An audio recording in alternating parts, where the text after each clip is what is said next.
Well, we got a big day in what, 4 days? 4 days Going at to the time court of in this Dane recording. County.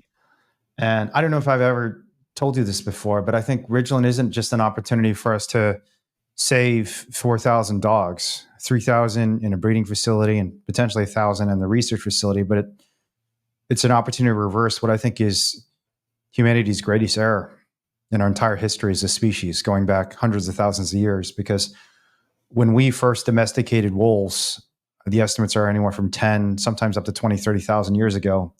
There were two directions we could have taken. We could have become their caretakers or their tormentors.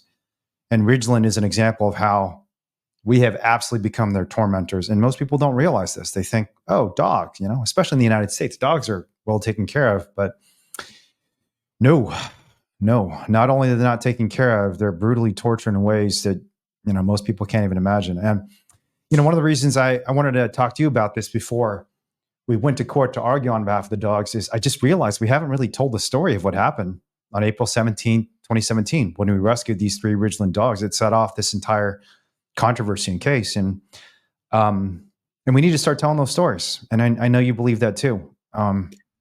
We did just release sort of an explainer of the argument that you're going to make in court on Wednesday. So people should watch that, but we haven't really told the story of the actual rescue. Yeah. It is a wild story. It's a wild story. I told you pieces of it, and I know you've been like, what the hell? What the hell happened that night? And it's a wild story. Well, before we even get into that, you mentioned the numbers of the dogs, and that's very important, but it's also helpful to think of the individuals like Julie, who you rescued. And you just put out a video at the time of this recording yesterday on your Instagram that was talking about Julie. And I just want to note that in that video, you said at the time that you were in the facility, you witnessed Julie spinning around to the right over and over and over again for 2 hours. Yeah. And obviously, that's just the amount of time that you were observing her. That's about the length of time that most of our conversations on YouTube have gone. So I just want people to think about the length of this conversation and think about Julie spinning around for that amount of time. Wow. And as you know, Julie way better than me, but Julie still spins to the right. Yeah. No, it's super disturbing. And it's not just 2 hours. I'm sure she was spinning after we left, the next day, the day after that, the week after that, the month after that, if not for the fact that we rescued her. And there are other dogs we saw spinning too, who probably did live that life. And why are they potentially spinning? 6-7 years?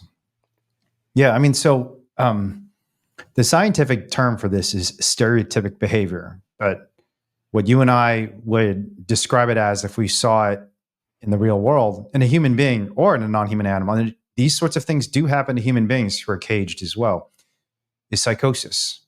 When a human being or animal is going through so much stress and trauma, and secondly, they have no ability to reduce the stress and trauma they're going through, they develop repetitive behaviors as a way to cope.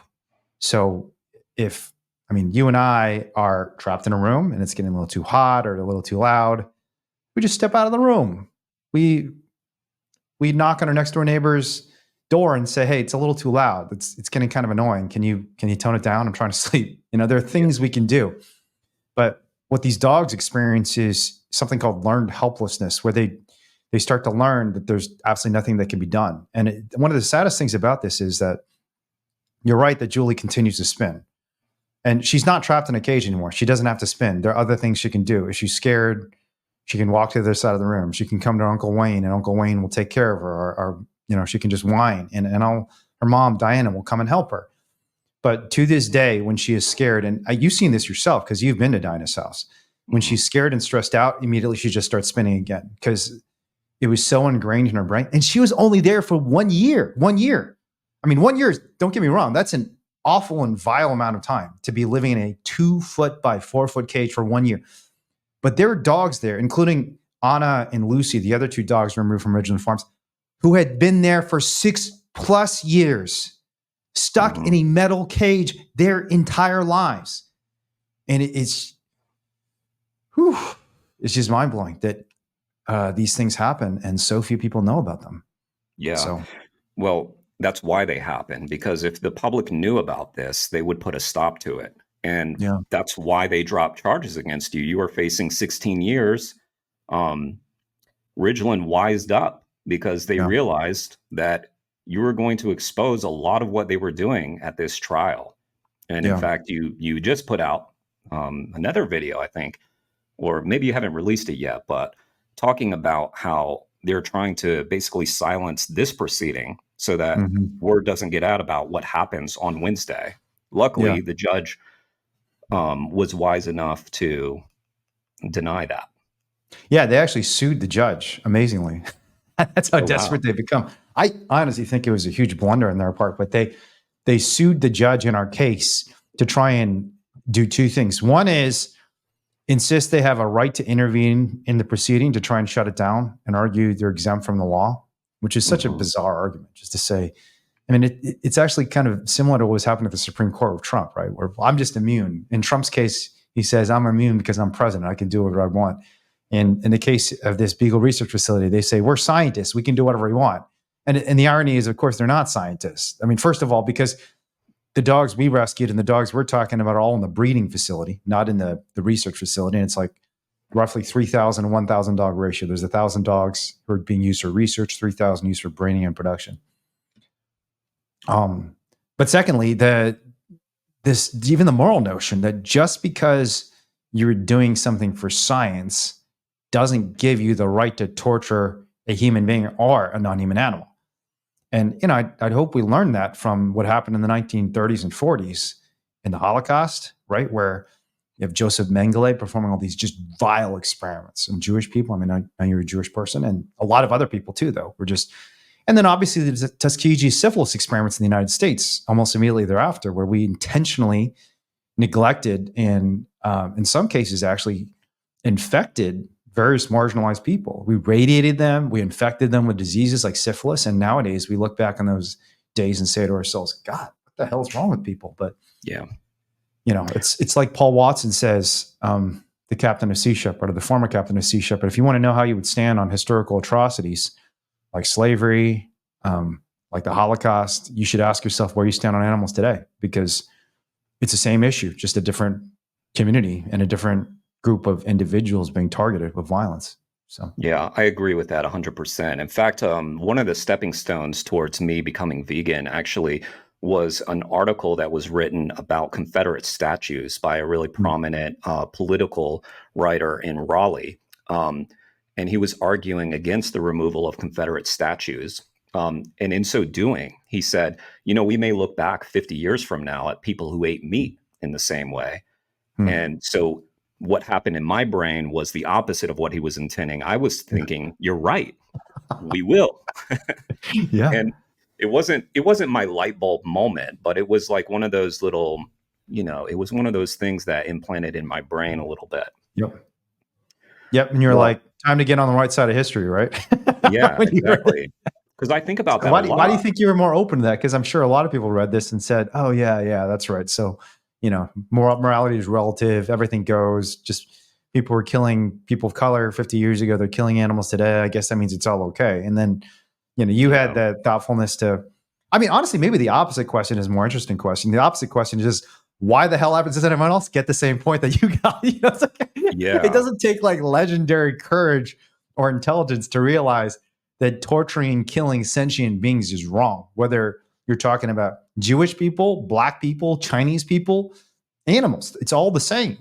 You've got these living beings crying in desperation and terror because you are slitting their throats, you're burning them, in some cases alive, you're mass murdering their children and separating families. How do you justify this? Yeah, I guess because I was already sort of concerned about what Paul Watson had articulated before I even heard it. And I guess something just didn't sit right with me. Something didn't feel right because I thought about that a lot. Like, where would you stand on slavery, on the Mhm. Holocaust? Because it was normalized back then. We've talked Yeah. about it before, but so many people just went along because maybe they're scared, Mhm. which is completely understandable, or B, they're just kind of looking the other way, which is Yeah. more akin to what we do to animals. Yeah. I think it's a little both. It's the fear And the fear often is what causes people to look away because they're so scared, both by just the terror of what they're seeing. I mean, it's hard to see the violence that animals and other human beings have faced and not be a little afraid. But they're also afraid of the consequences, what the implications are. If it actually is the case that what's happening to animals is an atrocity, if it is the case that in Nazi Germany, for example, what the government was doing was an atrocity, what we did to people of color in this country was an atrocity 100 years prior to that. And frankly, not even 100 years prior to that, 50 years ago in the civil rights movement, segregation, you had people being firebombed for registering to vote. It wasn't even just the people who were registering to vote who were firebombed. It was people trying to help the people registering to vote were firebombed and burned alive just for trying to help someone to vote. And in 50 short years, we turn around and then we say they're heroes, but we don't ask ourselves, what are the things that are happening today that are exactly like the firebombing of civil rights activists in 1961 and 1962?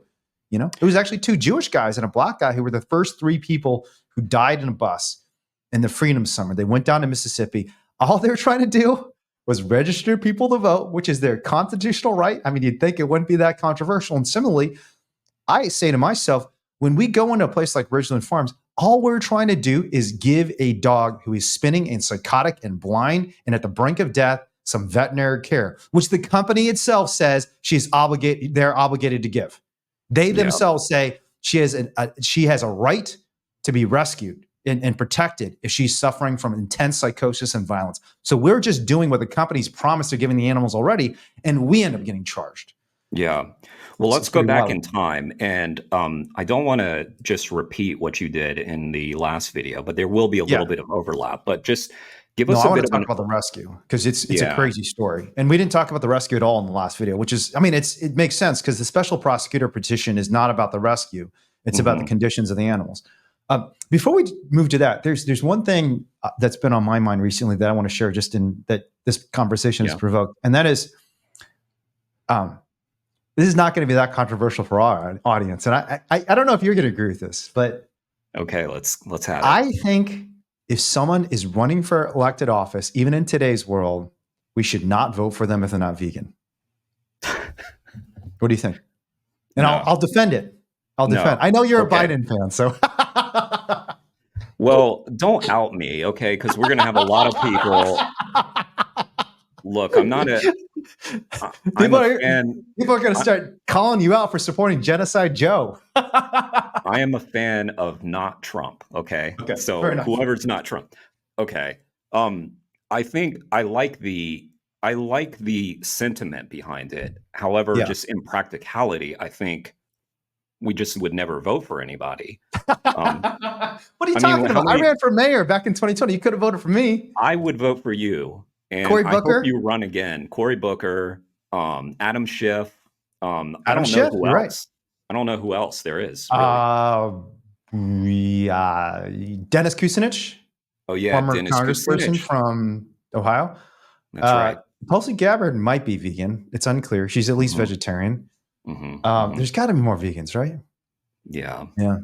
How dare you out me right at the beginning? We're trying to make me.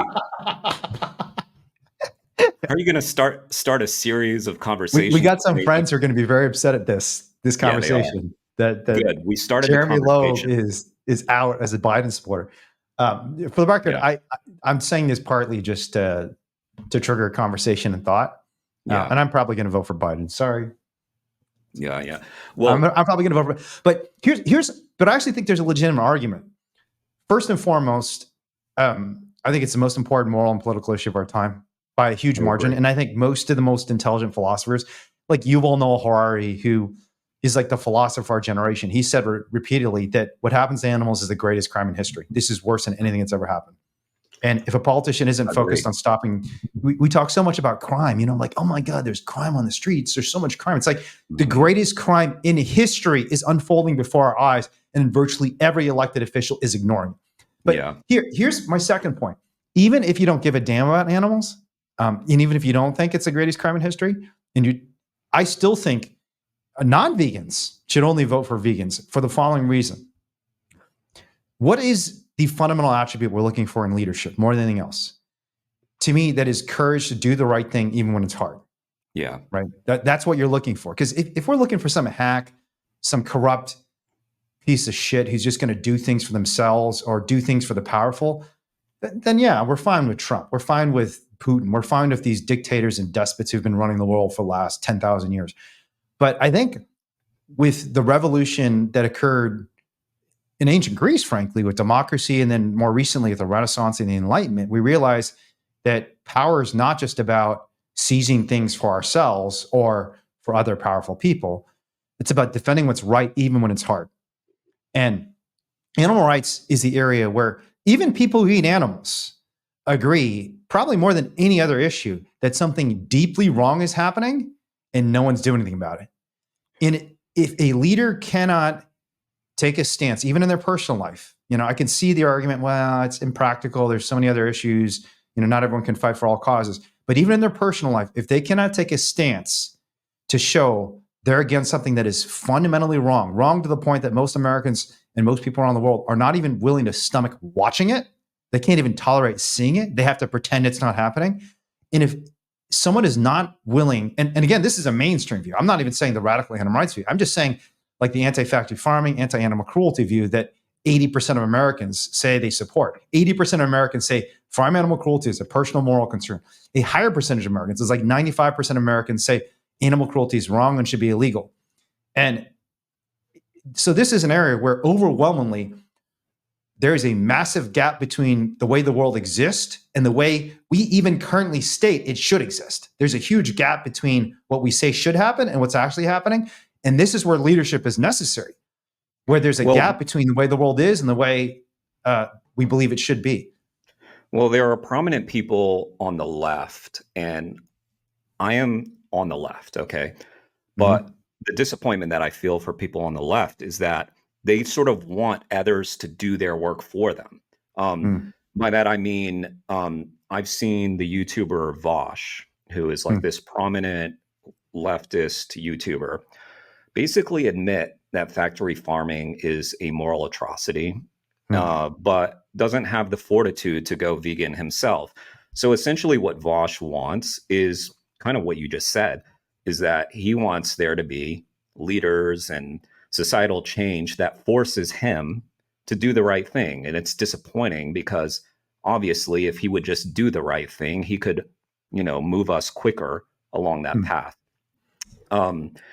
So what you're saying is obviously more of a thought experiment because you've already said like you would probably vote for Biden, but I I'm voting for him. If it's Trump versus Biden, I'm going to vote for Biden. I mean, I just wish that in practicality, we had that option more so. And that just gets down to numbers of vegans. And if you're voting for animal rights, I think it is wise to vote for people who are further to the left than the right. I just believe that that will get us there quicker. I could be wrong on that. I'm open to being wrong about that because we have seen very recently many quote unquote MAGA Republicans actually standing on the right side of things when it comes to vivisection. Yeah. Now, Marjorie Taylor Greene with that big sign about beagle torture with Anthony Fauci. She was on the right side of that issue. She was. And I would be willing to bet that it's more about Anthony Fauci than it is about the beagles. About the dogs. Yeah, probably. But, still, she got it right. Broken clock gets it right a few times a day. Yeah. So. Yeah. And I don't know. Did you see, I blogged about this a couple of days ago. Did you see the Washington Post report recently that found out that Fauci actually did lie about the beagle experiments? I think it's pretty disturbing. Yeah. So they were trying to cover it up. Lie about that. I mean, if you're testing on beagles, you're not really going to be open about that. Yeah. Because there's few things as horrific as that. I mean, and people hate it when you abuse dogs. They hate it. They hate it. Possibly more than any other crime. I mean, the only crimes that are up there are maybe like rape. Frankly, even murder. I think animal cruelty, and especially against dogs, is a lot of people consider that worse than murder. Well, you pointed it out in your last video, how Michael Vick fell from grace. He was this celebrated NFL quarterback, and then he was one of the most reviled people on the planet for doing exactly what Ridglan Farms does on a small scale. He did it to a few dogs. Ridglan Farms is doing it to thousands of dogs. And somehow Michael Vick literally goes from, I think he was among, if not the single most popular player in the NFL, like which is the biggest sport in the world. The Super Bowl is the biggest event in the world. He was a quarterback, a Pro Bowler, the number one pick in the NFL draft, arguably the most popular, among the most popular human beings in the world. And he killed a few dogs, hung them. I mean, awful story, evil what he did, and went from being the most popular person in the NFL to the most loathed. And yet somehow, you know, these corporations get away with killing thousands of dogs in far worse ways. And and that kind of brings me to why we did what we did on April 17, 2017. Which I've told you a few details about this story, but it's like I said, it's a wild story. Well, briefly, tell me about how Ridglan came on your radar. I know this is going to repeat things a bit, but just tell me how it became on your radar, and then what you chose to do about it. Yeah, so there are three things, and I think I actually haven't even talked about these in too much detail, because I talked in the prior video just about sort of the evidence that existed outside, out there in the world that led us to be concerned about Ridglan, and all that was very important, but it doesn't really explain the personal story. Like, why are you personally doing this? Yeah. And there were, I think, three things that personally really motivated me. The first is that the year prior to the Ridglan rescue, we had done this rescue of dogs in China, and it was a really powerful rescue, got a huge amount of attention. We were on national television. My little guy, Oliver, was on ABC's Nightline. So millions of Americans got to see him get rescued. Oh, nice. I didn't know that. Oh yeah. No, he was on national television. I got to stand at the anchor booth, you know, the table with the nightly news on ABC, which I think at the time was like the biggest night. They like let me stand there and like walk around there. This is why I love talking to you, because I always learn more and more and more. And there's always these cool stories. Like for many people, being on ABC Nightly News would be like the highlight. But I didn't actually give a shit that much, honestly. I mean, it was good. I mean, obviously I was happy people were going to hear about dogs and being tortured in China. But you might ask, oh, what does this have to do with the next year? Because this is in 2016. And every year at the Animal Liberation Conference, we had always announced something really big. And that year prior, we had announced for the first time we've rescued a dog, and we went all the way to China and rescued this dog. But we needed to do something big in 2017 as well, because every year at the Animal Liberation Conference, or back then it was called the DXE Forum, we wanted to make some big announcement that would just make people's jaws drop. We wanted everyone in the room. Like when we announced we had rescued Oliver. So in 2015, we had just done like the first open rescue in DXE history, and everyone was just like mind blown. I mean, who knew you could do this? Everyone was so scared, and we're just marching right into this factory farm, taking this poor chicken out. I'm giving her the life she deserves. The next year we go to China. It's like rescue a dog. And there were tears. People were just weeping uncontrollably, and they were gasped in the audience because we brought the dogs out and said, we saved these dogs. And we showed people some of the footage that showed the conditions they were in before we saved them. And so we know we needed to do something even bigger in 2017. And it was going to be, it ended up being Ridglan and saving Julie and Anna and Lucy from this lab. But one of the reasons I decided I want to do this is because in response to the open rescue of Oliver and the two dogs from China, there was just an unbelievable amount of racism. And I'm laughing because it was so weird, because I'm like, folks, I'm a Chinese dude. The only way we got these people out, these dogs out, was because Chinese people helped us. Like the Chinese actors on the ground, who I still haven't told their story, they took way bigger risks than we did, because I just got deported. They had to live in that country under the Communist Party, and Xi Jinping does not mess around. When he wants to destroy you, you will be destroyed. You will end up in a camp for the rest of your life. You will never see your family again. You will be held without due process of law. The United States is a complete basket case. Our legal system is falling apart, and so I understand why people want to revolt. Having said that, I know better than anyone else how messed up our legal system is. China is 1,000 times worse. And we had Chinese activists risking everything to help us save these dogs. And I come home and we publish these videos, a lot of which go viral. And I kid you not, every single day, open up my Facebook page, and it is a stream of people saying, we need to annihilate Chinese people from the face of the planet Earth. Someone should just nuke that city and kill everybody. I'm like, you realize you're going to be killing, first, all the dogs, you nuke that city. But secondly, there were a lot of people in Yiling who helped us, fellow Chinese people. And people don't realize, in China, you know, there's so much demonization of the Chinese in the United States now. China is is a place where Buddhism has been the dominant religion for thousands of years. There are more vegetarians in China than any country other than India. And in terms of per capita meat consumption, the Chinese eat like half the amount of meat as people in the United States. So yes, they do kill and eat dogs, but there is absolutely no difference between a dog and a pig. And yet, the racism I saw, and it personally motivated me to show people, look, not only are we killing factory farmed animals at a much higher rate than in China, but if you look at what's happening in labs, honestly, as cruel and vile as the things I saw in China were, I have never seen so many living beings psychologically tormented as what I saw at Ridglan Farms on April 17, 2017. And I want to show the world that because I already knew. But the other two Let me factors stop for you me. for a second. I just want to plug this book by Peter Lee called Animal Welfare in China.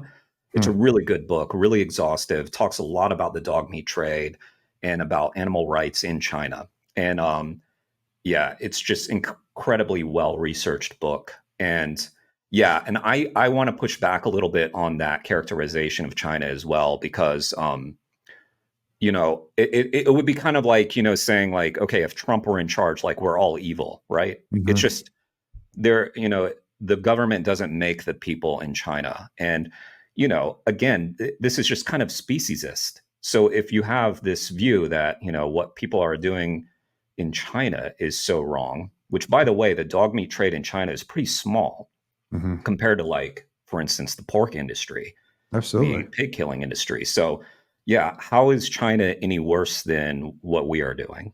So I'm glad, and I realized that was part of your motivation, just to kind of shine the light back on America and say, look, we are doing the same thing, and we have so much more control over it.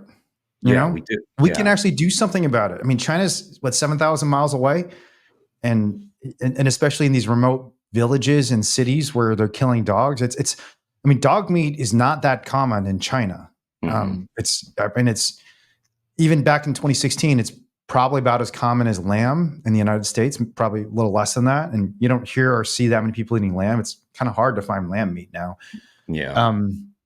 And probably even less common than that. And really just focused on one region in China. It's not so much northern Chinese. It's mostly southern Chinese. I mean, sadly, it's where I and my family are from.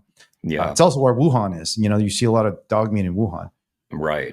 Yeah, but Peter's a great dude. And actually, the year prior, in 2015, Peter had actually invited me out to China because he saw the investigations and open rescues we did in 2015. He was like, you need to bring this to China. And so I actually did a bunch of trainings with Chinese activists trying to teach them investigations and direct action in 2015. And government somehow let me in again the next year.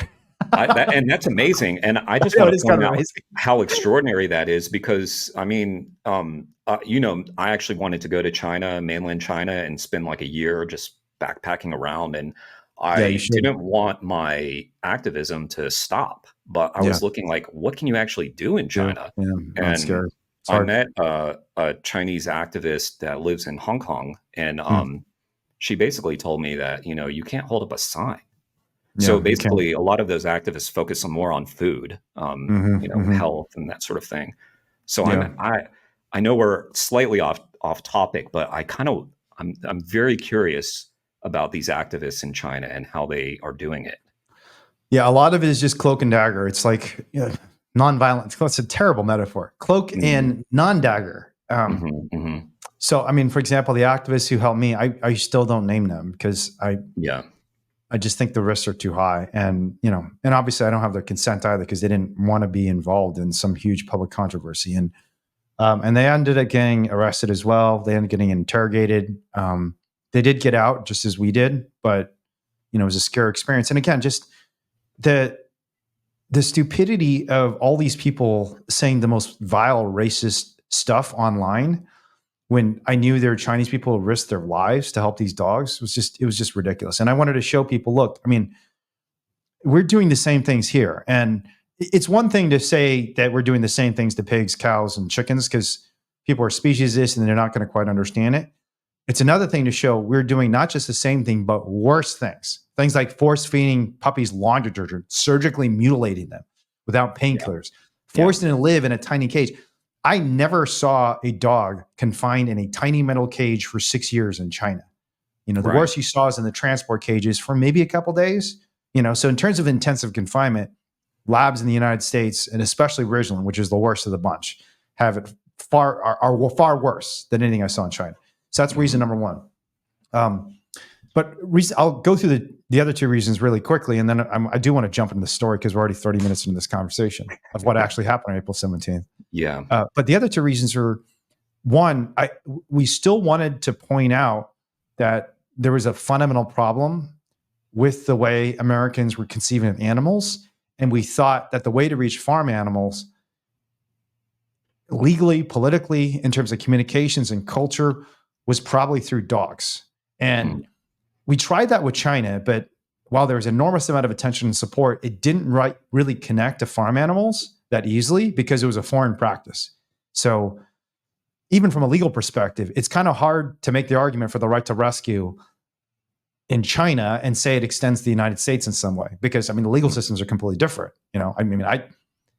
I don't even know much about the Chinese legal system, and the Chinese government also didn't charge us, so there's nothing, we couldn't defend the right to rescue because in many ways, the Chinese government conceded and said like, yeah, you guys were just trying to rescue dogs. We're going to let you go, and they did. They deported me, but they let me go. And we wanted to make that case, and we thought, all right, for us to really explode the animal rights movement in the United States for farm animals and for all animals, we've got to focus on the species that Americans care most about and show how this connects to pigs, cows, chickens, and all the other animals being killed. But the third reason was just really, really personal. I've got a friend named Jeremy Beckham who I got to know I actually first met him, I think in 2012, 13, because it's funny, back in 2013, we did a protest at Stanford of this documentary called American Meat. We just disrupted the entire event and held up signs with our images of animals we loved. And we said, these animals are someone, not something, and there's no way to humanely slaughter any animal. Dog, cat, pig, rat, you name it. None of these animals want to die. And if some big company were doing a documentary celebrating the killing of dogs, we'd all be horrified. And so why can Chipotle come into Stanford and publish this amazing documentary that everyone's lauding about American meat and how important the regenerative meat industry is to the United States? And Jeremy Beckham was one of the few people who defended us, because everyone in the animal rights movement back in 2013 was like, how dare you attack Chipotle? Don't you realize they're doing it better? They're selling humane meat. So I kid you not, there are so many people in the animal rights movement who tried to destroy us because we condemned Chipotle. And for the record, we weren't even saying that other animal advocates shouldn't work with Chipotle. My perspective was, great, work with Chipotle, you get them to bigger cages and better deaths, and then we'll show people that that's not enough, that the animals deserve to live. Yeah. Not to die in a slightly less horrific way, but just to live. But that wasn't the way most of the movement saw it. And Jeremy Beckham was one of the few who publicly made a comment. Like the Stanford student newspaper did this op-ed just condemning us. And it was really funny because it was kind of a preview of all the crazy identity politics that would unfold, because the main reason they condemned us was because of racism. It's like, wait a minute, Again, I know. Now there was an op-ed in the Stanford newspaper. It's that early stage veganism is racism shit. That stuff. Well, but so I felt that since you're racist, I think we need to wrap this up, and I'm gonna go. I had so many allegations of racism, mostly by white people. It is white people who keep accusing me of racism. Yeah. But white people love that. We love white people love accusing people of racism. I don't know what it is. There must be some deep sense of moral satisfaction to say you're the racist, I'm not, But so Jeremy Beckham, and for the record, anytime anyone gets accused of racism, normally everyone's like, ooh, no, that's too much. It's terrifying, especially on the left. You don't want to be associated with anyone who's a racist, and no one cares about the facts. They're like, wait a minute, it's a bunch of white people saying they're racist. Do you realize Priya and Wayne are all people of color? What is going on here? It didn't matter. But Jeremy was one of the few people who stepped up, and he made a comment on the Stanford paper that was a really good comment. So I got to know him because of that. I was like, oh, this is cool. And then I realized, oh my gosh, we have a lot of mutual friends. And Jeremy Beckham had been working at PETA and told me a story about this hidden facility that was like a fortress that was torturing thousands of dogs and being funded by the University of Wisconsin. And how even their efforts, at one point, they just tried to make a museum about animal rights that was going to talk about vivisection and the experimentation on animals that had historically been done at the University of Wisconsin. Mm-hmm. And so he gets this museum. They signed a contract and they got the funding for it. It was like a steal because it was a dilapidated building, and they were really happy because they said, "Okay, yeah, we got this space now. We got this museum. We can talk about the story of, how Harry Harlow, this very famous vivisector at the University of Wisconsin, tortured dogs and primates and all these evil things." And it's right next door. There's this huge fortress of evil where they're torturing thousands of dogs, and we can really start to have a real conversation about what we owe the dogs of this earth. And the University of Wisconsin, and this is a completely private transaction between two private parties. The University of Wisconsin swoops in, induces, basically threatens and extorts everyone, kills the deal, and prevents them from opening the museum. And the University of Wisconsin is a public entity. Mm-hmm. It is a governmental entity. It is a public institution, and it was totally unconstitutional what they did. They cannot, this is a recent Supreme Court case. Even if an organization like the NRA, the government is not allowed to intervene in free speech disputes and say, we don't like the things you're going to say, and so we are going to torpedo your private transaction. We're going to target you and prevent you from even opening a business, opening a nonprofit, local to Madison. And Jeremy basically said, I'm sure there's something terrible happening because we're looking at these inspection reports. This place seems to have all these violations. It's also just literally covered up. I mean, there's a tree line covering it up. And he had driven up once and was like, he said it was like super scary, but he drove up real quick to see what was inside. And immediately what he saw is just like huge industrial sheds and absolutely no windows, no light at all. You cannot see a single dog. Yeah. And he knew from the records, wait a minute, this is a place that has thousands of dogs and it's a factory.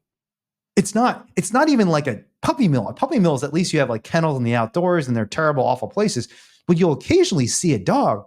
This place is like a factory. It is like a manufacturing plant that is producing thousands of dogs, and they're selling them all to the University of Wisconsin to do these vile experiments to the point that someone is just trying to open a museum to discuss some of the abuse of animals, and they get shut down by their own government.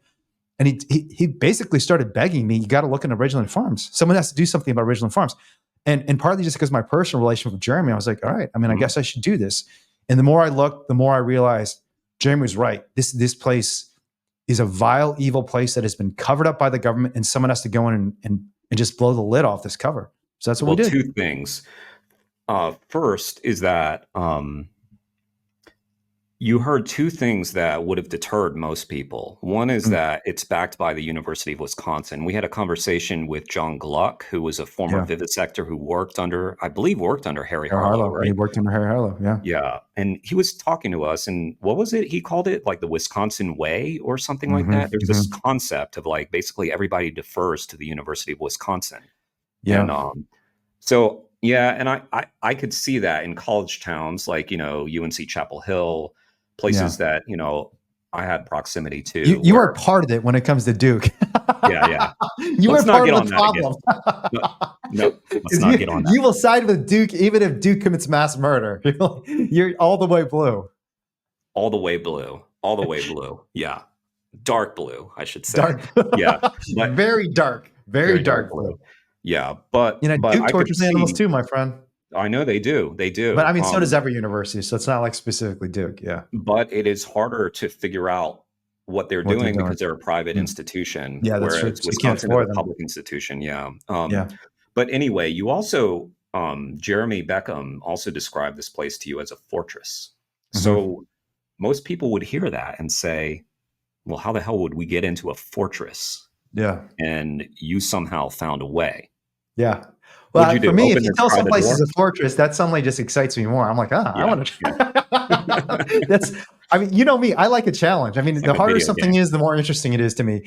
Honestly, the projects that are the hardest, like Ealing, China, and Ridglan, have been the most interesting to me just on an intellectual level. And it was a hard project. Just a preview, we set off alarms. We had to deal with all these security systems. It was security trucks screaming in. It was a wild investigation. And I made one of the riskiest calls I ever made because we set up a bunch of alarms and we went back for Julie because we knew that dog that we left behind. We didn't know she was blind, but we knew something was terribly wrong with her. Well, you're getting ahead of yourself. I'm getting ahead of the story. So with any rescue, there's going to be a lot of preparation prior to, a lot of investigation, I assume. So I assume, what was the date you said? October 17th, is that right? April 17, April 2017. 17th. Okay. So Yeah. obviously that's the day when the rescue occurred, but what happened prior to that? Yeah. So one of the things I think people don't realize in regard to these rescues is just the amount of training that goes into them and the amount of just briefing and discussions and conversations, at least if they're being done well. And in many ways, even though we did a lot of preparation for Ridglan, the training and recruiting wasn't perfect because the team did kind of fall apart after the fact. And I won't. Okay. Actually, I think I can describe some of the reasons it fell apart later on. But what you do before you do an open rescue is first you ideally give people a chance to get training. And back then we had the open rescue training. It's now called, at least the training I'm doing is called the Open Rescue Experience, because partly because I think it's good for people to do this experience, even if they're not going to actually be in the field. I think it's just a good thing to try because it's just fun to simulate an open rescue, but it also just gets your intellectual and strategic juices flowing and thinking about, okay, what is effective activism? How do I make a big impact like some of these open rescues? But we train people. The second thing you have to do is vet your team members. So we spend an enormous amount of time just vetting our team members and making sure every person is qualified for the team, that their character is good, that the team as a whole is working together well, that everyone's going to be dependable and accountable. And as team lead, that was kind of my responsibility. I had to recruit the team and find people like Paul and Eva. Paul and Eva, by the way, were just amazing team members. So they're the ones who are publicly charged. They're the ones who have been most publicly known as rescuers on this project. But there were a lot of other people. There are 4 other people involved in this project. And that's Paul Darwin Picklesheimer and Eva Hamer. Who were facing charges. Yeah, who were facing charges. But honestly, the first thing that ended up being a huge complication, and this happened during the actual rescue, was there was someone who was not involved in the project, who I did not believe was qualified to be a part in the project, who I knew very much wanted to be involved in open rescue. But the reason I believe she was not qualified was because her emotional control was just not very good. She tended to get into fights very often, publicly in some cases. And she just was an extremely kind of sensitive person, which isn't all bad. But if you're an extremely sensitive person to the point you lash out at other people, it's going to be very bad for the team. And this is a huge breach. But one of our team members actually told this woman who was an activist in the Midwest that we were doing an open rescue. And when she found out, she went ballistic, and it caused a huge problem for the team. No one was even supposed to know I was in the Midwest. And we had actually, one of the crazy things about this project is I went from, in February and March, doing an open rescue at one of the largest turkey farms in the nation, Norbest, which I got charged for. And then I went straight to Smithfield in southern Utah, one of the largest pig farms in the United States, got charged for that. Did an open rescue in Michigan at a Trader Joe's organic egg farm. Didn't get charged on that, and that didn't get a lot of media attention, but it was still a good project. Nearly got caught at another egg farm in the Midwest. I won't even say where that was, but it was one of the few times in the United States I actually had a worker see me, and it was a hilarious experience because I was out there with Paul, and we had this VR, this huge VR rig. And this guy just comes out of the farm, takes a smoke break right in front of me. And I'm like, oh my God, what are the odds? This is a huge facility. There's people everywhere. And this guy just comes out, and he's literally as far away from me, almost as this laptop. We're really close. And he opens the door right in front of me. And I'm like, ah. And I just say to him, hey, how's it going? He's like, oh, hey, how are you? And I was like, oh, pretty good. I'll be on my way. See ya. And he's like, all right, see ya. This is the middle of the night. And we start walking off, and he sees hey, wait, there's not one guy. There's 5 people. And also, what's that huge spear they're carrying, And so he starts following. He's like, hey, wait, what are you guys doing? But we just walked off. And I went straight from that project to Ridglan. What was the spear? Oh, the spear is just the VR rig. It looks like, it's this huge device. It's I don't know how many pounds, but it's very heavy, especially with the weights. And it's got this huge, multi-lens camera at the top that shoots in virtual reality in 360 degrees. So I'm already exhausted and burned out. And this year was like one of the hardest years of my life, one of the most fulfilling years of my life too. And then we get to Ridglan. And Ridglan is the big project because this is the one of, it's funny because of all the projects we did that year. And I was out in the field so much in 2017. This is the one that I thought was potentially going to be the biggest.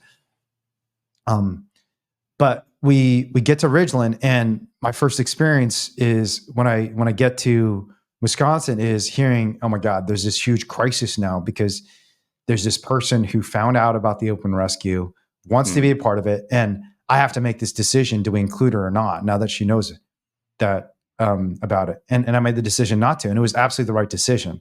But I took a huge amount of blowback for that decision because that same individual caused so many conflicts and hated me until the day they left the animal rights movement. They left the animal rights movement a couple of years later, but just a vicious vendetta, just so much hatefulness for so many years because they're excluded from this project. And again, you know, another example of people accusing me of racism. I get accused of being racist because this is a person of color. And it's really interesting. it was a huge problem. And it really demoralized the team. The team was really demoralized because everyone was hearing about this and we didn't know what to do. It's a really so that was kind of story. Especially considering that there were so many open rescues going on at that time. So to be so fixated on one and being, you know, excluded from one. Yeah, you know, I mean, I think so like when I try and steelman this person's perspective, I think part of it was they were a more senior activist and they felt like other activists would jump in the rank of seniority. And you know, my view would be, who cares who's been an activist longer? The question is whether someone's the right person for the job. For the team. And because lives are at stake, we're not going to compromise a mission. And honestly, you know, what happened afterwards was just proof that the decision I made was the right one because this person would have been a disaster on the team. I mean, I love them in a lot of ways, and I think they're a really good person, even though they came to hate me. This is the same person. You've seen a certain disruption of a talk I gave in the Midwest, so you know what I'm talking about now. Right? Okay, I see. Yeah, it's that same person. Yeah. Okay. So there's a video of this person disrupting me, and but you know, but the other thing is, like, the irony is, like, I get it as a person of color myself.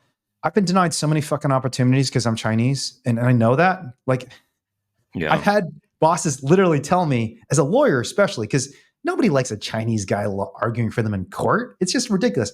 I had a very important, you know, client once tell me, like, look, I just want to be honest with you. I'm never going to hire a Chinese guy as my lead counsel in a make or break litigation for the company. It's just not going to happen. And it's not because I'm racist. I don't believe, and honestly, I get it. I don't believe you're going to be able to convince a jury of 12 people instantly that we're right. You're not going to develop the rapport that a white person is. And there's evidence that this is true, you know, that people don't like Chinese men in particular. So I get the concern and I get the complaint. I'm not saying there isn't racism in the country. I've experienced a lot of it. But at the same time, there are times where a white person's just a better person for the job. I'm sorry. It's just true. And in this case, that was true. I think of the 6 people on the team, all of them were white other than me.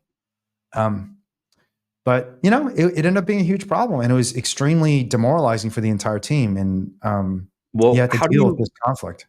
How do you pick up the pieces when you start that way? Because that seems like a horrible starting place.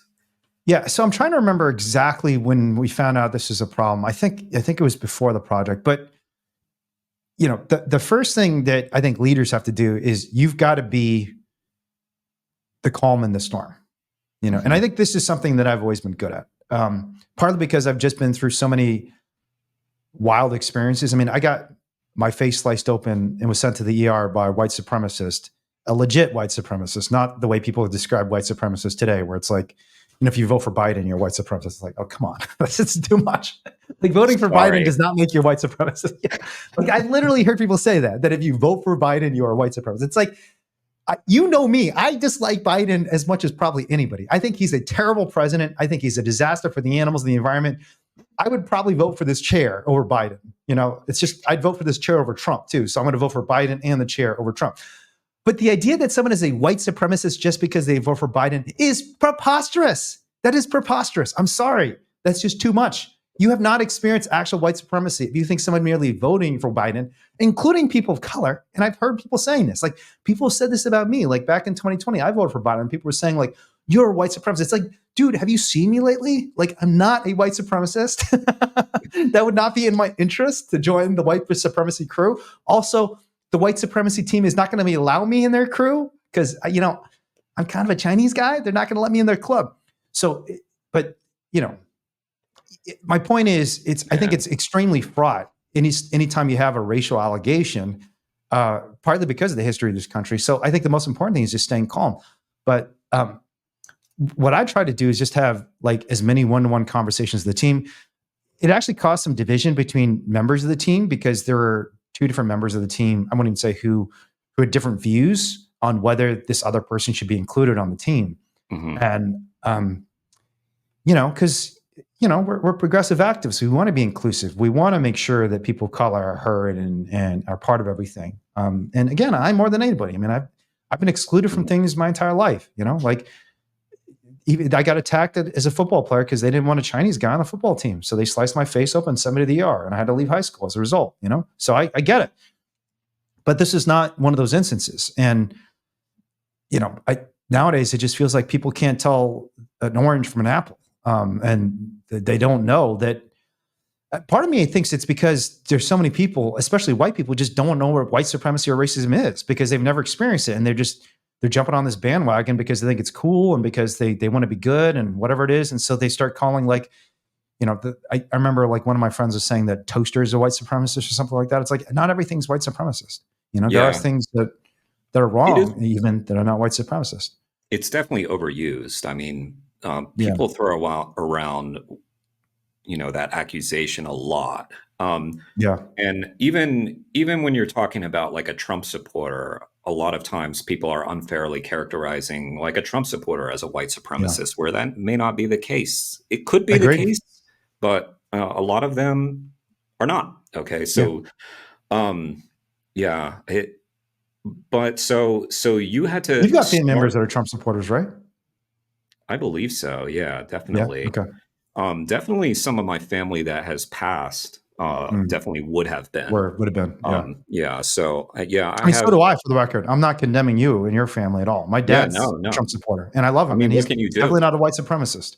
I think you'd be hard pressed to find a family that extended on didn't have differing political views. That'd be, of course, be actually kind of weird, honestly. Mm-hmm. It would be weird. It'd be a little cultish. Yeah, a little cultish. If everyone has to have the same view to be part of the family, Yeah, exactly. Yeah. Obviously, this is a very fraught topic that you're having to deal with prior to an open rescue. So you've talked to the team, you've gone one by one. I know you as a leader. I know that probably went fairly well, and you got people on board. And even, despite, I'm sure, some disagreements and probably even some lingering disagreements, everybody kept the animals in mind. And so where did it go from there?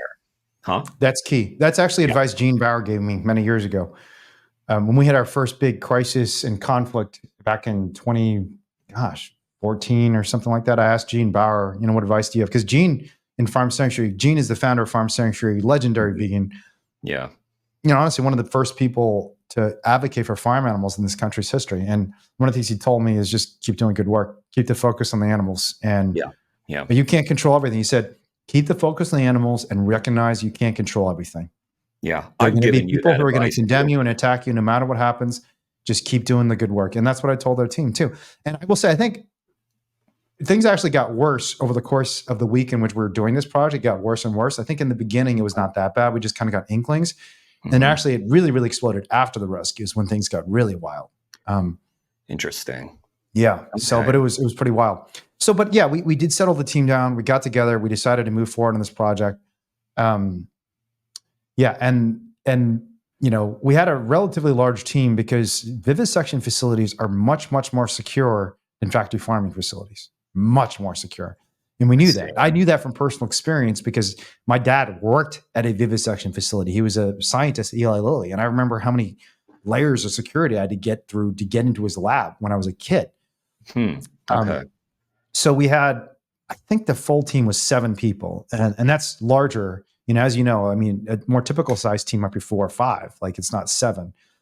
Partly because once you get to 7, you need a large car. You need a big van. You can't just do a normal sedan or a car. So we had a big van, and we had 7, and we knew the first thing we did was you just looked at the map and decided where we're going to position all the lookouts. And we had, I won't even say exactly where to position the lookouts, but we laid out the map and had lookouts positioned in various places. And it's actually pretty funny because I think it's okay to say now, Eva, who was charged for burglary and theft for entering the facility and quote unquote stealing dogs, she didn't even walk in the building. She was a lookout. So she was charged for something she didn't do. And that was actually going to be one of our defense strategies at trial. Like we thought it shows you how incompetent the prosecutors were in this case. Yeah. Insanely incompetent. But we spent a lot of time just driving around the facility, trying to get the lay of the land. So I think we had I don't know if you can tell me this, but did you have somebody on the inside? We didn't at that point. No. Okay. No. I mean, what we knew, and I've talked about this, we knew there had been insiders who were really upset. Because I knew even going back to 2006, there was an insider who was upset about, apparently, we don't know exactly how many dogs, but dogs were being burned. And God forbid these were hopefully all dead dogs, not living dogs. We don't know. And the reason dogs are being burned is because this is a place that it's producing thousands of dogs. And when they have a bad year and the inventory is too high, they don't want to feed the animals. So they just have to cull them. And we had already obtained records showing, I don't know if we had detained at this point, but we subsequently obtained through various sources, Freedom of Information Act requests, other sources, documents showing this is a facility that is killing sometimes 600, 700 dogs a year. Yeah. Just wipe them out because it's like, you know what, business is slow this year. We're just going to kill 600 dogs. Or the other thing that I found just strangely disturbing was sex ratios. If the sex ratio was skewed, if they had too many males or too few males, they just kill a bunch of the dogs of the other species or the other sex. And they had to find a way to dispose of them. And so illegally, from what I understand, they would just pile them up and burn them because that was a lot cheaper than finding a biosecure way to dispose of all the animals. And we had already heard about all this before going in. So did you have any sort of like logistical blueprint layout? Did you know where you were going to be going? Did you have some idea what it was like? I had a plan based on the map. And this is something we teach you in the open rescue experience. How do you look at a map, identify threat points, identify opportunities? Those are the two key things, right? And then establish a plan. And, a threat point is just kind of a place where you can see some sort of serious obstacle that could cause mission failure. Opportunity is something that you really need to do in order to ensure mission success. And you need to seize whatever opportunity is. And, threat points sometimes are just geographic. It can be an electric fence. It can be a security camera. It can be a manure lagoon, especially in the dark. We've actually had activists fall into manure lagoons, which is actually very dangerous. There have been people who've died just from the gas in manure lagoons because they smell. And there were no manure lagoons back then, actually, at Ridglan, but, there are now. Yeah, I've heard of workers dying when falling in there. No, it's disgusting because you've got so much feces and chemicals and decaying matter. Well, and it's like a sludge that you probably sink down into, and it's hard to swim out of. No, absolutely. Yeah, no, it's disgusting. So we had looked at the satellite imagery just on Google Maps. You don't even need any kind of paid services now. You can just go on Google Maps and get fairly recent satellite imagery. And we had laid out the map, walked through the threat points, the opportunities, decided where we're going to position our lookouts, decided we're going to do drop off and pickup, who's going to drive the van. And then we drove around quite a bit, but honestly, we couldn't really surveil the site because it's a fortress on a hill, so you can't really see anything. But we still drove around it because we wanted to just get a general sense of what it was like to be there. Who are the neighbors? What activity is there in the neighboring areas? What's a good place to park the car? Where's a good place to drop off and get picked up? And we had established all those things in our plan. And then we did a briefing that night beforehand. I walked through the plan with the entire team. We walked through contingencies. What happens if something goes wrong? And we go out in the field. And as we expected, it was very, very hard. It was very hard, huh? It was very hard. So, the first thing is just, most of the time in factory farms and even slaughterhouses, like all the doors are open. You don't have to try that hard to find a way in. Like I actually know how to pick a lock, but I've never used a lock pick in my life in the field. There might be one or two exceptions. All right. I think I have maybe a couple exceptions, but I trained myself to pick locks. I'm not good at it anymore. I haven't done it in a while. So probably forgotten how to do it. And it is kind of a skill. It's actually kind of fun. It's like a game. It's like this. Have you ever tried to pick a lock? No, I haven't. Yeah, they're actually kind of ingenious. And if I had, little mechanical I wouldn't devices. say it. Open rescue, Jeremy. Yeah, open rescue. Yeah. Okay. So, but locks are actually kind of weird, ingenious devices where you have these like two little pins and you're trying to use these two little pins to position all the other pins in a way that like, basically you have a bunch of pins and they all have like a little, so, okay, you got like, I'm going to nerd out on locks for a second. Okay. And then we'll move on, but I just think this is fun. Yeah, I kind of want to talk about this. Okay. No, we'll get to the actual rescue, but it's pretty cool. So locks, basically the way they work is there's like a series of pins, right? And the key basically lifts or pushes up and down the pins in various alignments. And each of the pins has a hole in it, but it's at a different part of the pin's height. So on one pin, there could be a hole in the bottom. The other pin, the hole is at the top. And the reason you basically need a key is because you need the pins to line up in a way that all the holes are in one straight line. And so you can fit the key in, turn the lock, and the lock actually opens. And so what you're doing when you're lock picking is you're just listening very carefully and just using manual manipulation to try and figure out if the pins are aligned in a way that the hole goes all the way across all the pins. So anyways, it's actually pretty fun to pick locks. Mm-hmm. See, and this is why like there's a lot of video games where you pick locks and they show you the pins and stuff, and it's just a fun game. But I never have to use it.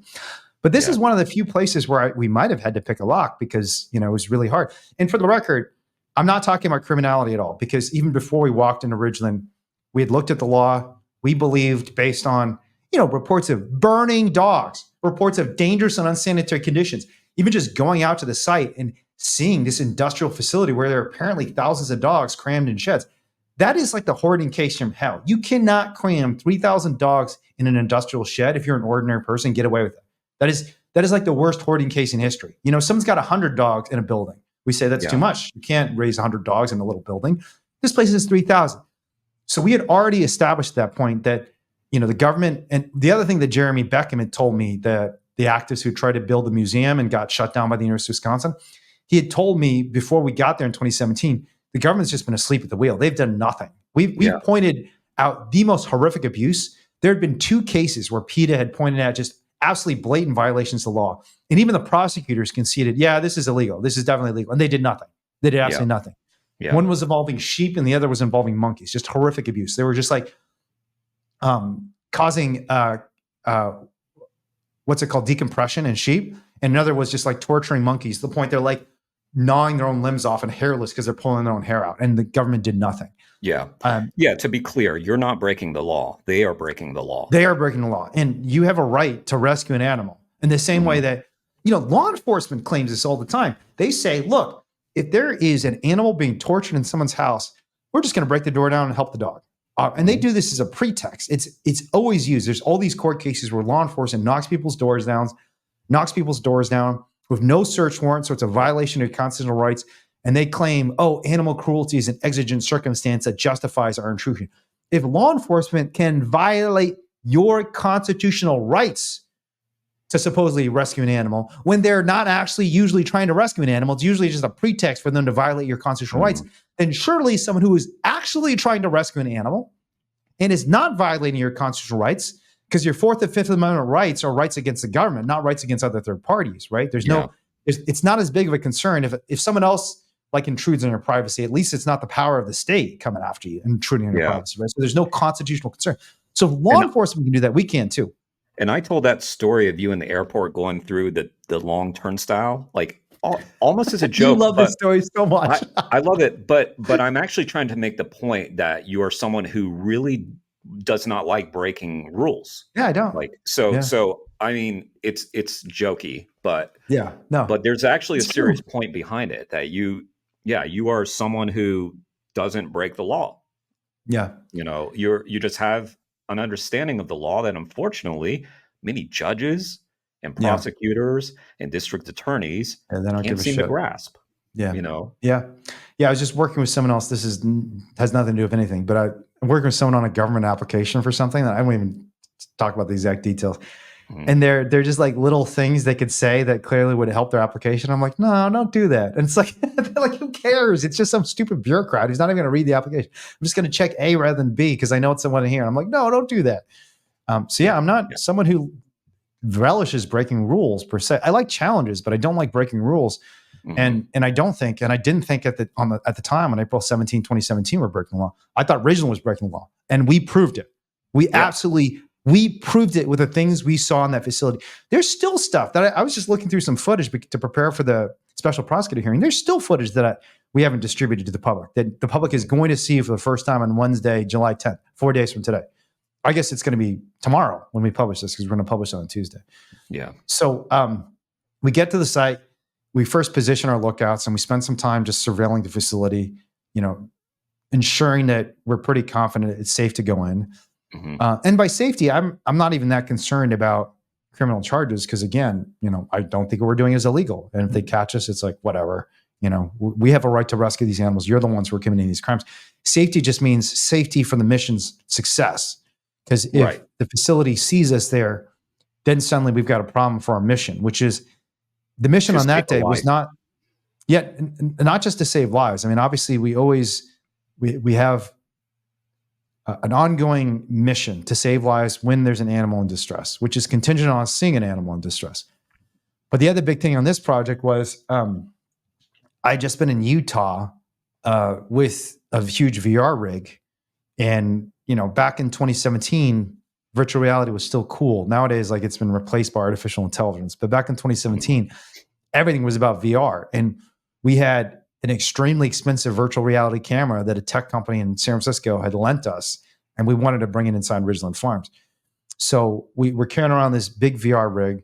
We walk around the facility. We spent a lot of time there, just like scouting it out, observing everything. We did see the dogs in cages through vents initially, and we saw they were in individual cages just as we expected. Walked into some random office buildings, but almost all the doors were locked. Every single door was locked. The only door we found that was unlocked was like a random office that we could walk into and just look around. And we looked around in there and took some photos, retrieved some information, took some photos of documents, that sort of thing. But we walked out, and then we just found a random door that was left unlocked. I think it was Paul who found the door. He's like, "Hey, Wayne, look, that door's just opened." Right on, Paul. That's awesome. Right on, Paul. Yeah. And so we decided this is the one we're going into. So you were just walking around the building, trying different doors, essentially? Multiple buildings. So the first thing we did was we did a big perimeter sweep of the entire location. We did a big circle, and that took a while. I mean, that was like a good 45 minutes to an hour. Paint the picture a little bit, because you said multiple buildings. So we're talking about multiple facilities where there's going to be beagles in each one? Yeah. That's exactly right. So Ridglan Farms is up this huge hill, and there's a tree line that kind of blocks off sight of any of the buildings. But you can see on satellite imagery what's going on. And you can also, once you get up into the actual facility itself, you can see that there's multiple sheds. They're all over the place. There's like, at the time, I think there were 5 huge buildings. We did a vigil there. So I've actually seen it from the road. You can see it from the road? You kind of, like, you go down to there's like this dirt road. You can kind of see, you can see that there's something there. Okay, interesting. Yeah. I don't even recall being able to see the buildings from the road. I thought you couldn't. Maybe that's new. Maybe they tore down some trees or did something to make it so that you can actually see the buildings, but that would surprise me. I don't remember being able to see the buildings from the road. I could be misremembering, but I believe that you could see that there was some sort of building over there. Yeah. It was pretty far, and there was like windy road. Anyway, go ahead. Yeah, the building you might be able to see is their main kind of office, and it almost looks like a residence because it's taller. It's like, I think it's multi-stories, and it's right at the entrance. Like when you drive up, on the right-hand side is this big house, and we didn't drive up the road, obviously. We took a different route. I think we took like the east route, like just walked up this huge hill, past the tree line, planted some lookouts. And then our first thing was just do a perimeter sweep around the entire facility and observe the entire thing. And we just climbed up a window and saw the room where they're basically holding all the mothers with their babies. So there's a room where they're nursing mothers or the babies. That was incredibly sad. We saw through the vents some of the cages that the dogs are being held in. We passed by a facility that was probably the most secure site. And that was the research facility where they're holding all the dogs, performing experiments on them, which is different from the breeding facility. And then we see this open door. And that's when we decide, all right, this is the place to go in, because we just open up and we're like, holy shit. Because the first thing you see, well, I mean, actually, one thing I should say before you even see anything is you smell the place from like a huge distance. I think it apparently smells much better today because they have manure lagoons. So they're treating the waste and they're getting rid of it a lot faster. They didn't have manure lagoons back then. Yeah. And I don't know exactly what they're doing to the waste, but I think it was just piling up. And that place smelled like hell. Like it smelled, I don't even know how to describe the smell. The only comparison, I've said this before, the only comparison I have to the smell at Ridglan was the smell in Yulin, China, where they were slaughtering tens of thousands of dogs on one weekend. That is the smell of Ridglan Farms. It was a smell of stress and fear and of death and huge amounts of feces. In the mothers that you saw, it just reminded me, and I just want to give a quick shout to Camp Beagle, our friends over there in the UK, because I don't know if you saw this. I'll share it with you. Yeah, John Curtin just recently posted a video just the other day. I'll send it to you if you haven't seen it, but he was watching them trolley some beagles across, and then he was in tears because he said the workers are taking them to this place they jokingly call the brothel, where they go and impregnate the dogs to create more beagles for toxicology labs. So yeah, we should maybe even link to that video because it was really good video that they posted. But is that what How you're did they get the describing? video? Just from sitting outside, they could see the transport? John was outside filming from outside the fence, filming the security guys, and then they just roll the dogs past. And, John's been there for decades, so he knows the layout of that place. It's a camp. For people who don't know, they've camped out at MBR Acres. Marshall Bioresources, which is the other big player. The There's big two players. left, Marshall and Ridglan. I have to say, I love John and I love Camp Beagle. Brothel is sort of a weird word. No, the workers call that. Oh, the company calls it the brothel. All right, that makes more sense because John wasn't. That just reminds me. In these facilities, like the terminology and kind of the way they treat the animals. I mean, it's not just the cruelty; it's the weird cold jokes. And this is something that Jonathan Glover. I think I mentioned this before to you, but there's a philosopher named Jonathan Glover who studied the history of atrocity. I think the book is just called Humanity, A History of Moral Atrocities or something like that. And he's a very distinguished philosopher and historian. He looked at kind of all these historical episodes where atrocities were committed, like Nazi Germany, the rape of Nanking, slavery in the United States. And one of the things he finds is that one of the ways human beings can justify these horrific acts of violence is cold jokes. They tell these like cold jokes. We talked about that. They say like, and it's because once you tell like a stupid joke, anyone who tries to take it seriously doesn't know, they're immediately undermined. Because if someone's joking around and you try and make it serious, it's like, come on, you're being so annoying, get a life, come on, And one of the weird things I found inside of Ridglan, a lot of the names of the dogs were like mocking, like Really? there was a dog named Klutz. Yeah. So there was like one of the studs, the male dogs that they were using. There was a big card and we were pulling up the card and a lot of the dogs had these like ridiculous names that were clearly insulting. Like they called this dog Klutz. And it's like, all right, we have to justify this dog stumbling around. Because a lot of these dogs can barely even walk because their feet are so inflamed and they've got lesions on the feet and they're swollen and they stand on wire their entire lives. And so they're stumbling around and like, it's hard to deal with that if you actually have compassion for the animals. But if you just insult the dog and say, you're just a goddamn klutz, it's like, all right, it's not my fault for torturing you. It's not the company's fault for raising you in a cage where you stand on wire every single day of your life for 7 years. Yeah. It's underappreciated how much these minor details of the day-to-day living conditions, so much of what we focus on animal rights is like specific acts of violence, like a worker beating an animal, something like that. That is not much of the suffering in factory farms and facilities like Ridglan and vivisection facilities. Most of the suffering comes from the day-to-day suffering from things like standing on wire floor. Because if you can imagine, like if you've ever stood on rocks, like with your bare feet, it is really painful. Yeah. And rocks are not nearly as hard as rusting wire flooring. Yeah. Rusting wire. Painful. Imagine your toes and you're like falling through and you're trying to move around. And not only that, but the dogs, and you've pointed this out and you filmed it, they're going to the bathroom in there because it's It makes Yeah. no sense for them to, like, they basically just put a pan down, right? So Pan they underneath the they cage. they pee and poop through the wire, and Yep. then the sores on their feet from walking on wire are becoming open wounds. They're Yeah. standing on feces, so of course they're getting horrible infections. Infections. And then they have the nerve. I mean, that's really enraging that they have the nerve to not only that, but mock the dogs for the Doctors, conditions klutz. that calling I've calling created. them klutz. And Yeah, I you're didn't even remember probably this right. until this conversation. But yeah, the brothel thing made me think, yeah, that's because, and isn't it weird that you have these facilities across the world that are completely different companies? I'm sure there's no intersection at all between the employees, and they're doing exactly the same damn thing. In one It, case, they're sexually assaulting a bunch of dogs and saying it's a brothel. In the other mhm. case, they're forcing these dogs to live on wire and they're stumbling around in pain. So like, oh, you're just a stupid klutz. It's your own fault. Yeah, Yeah.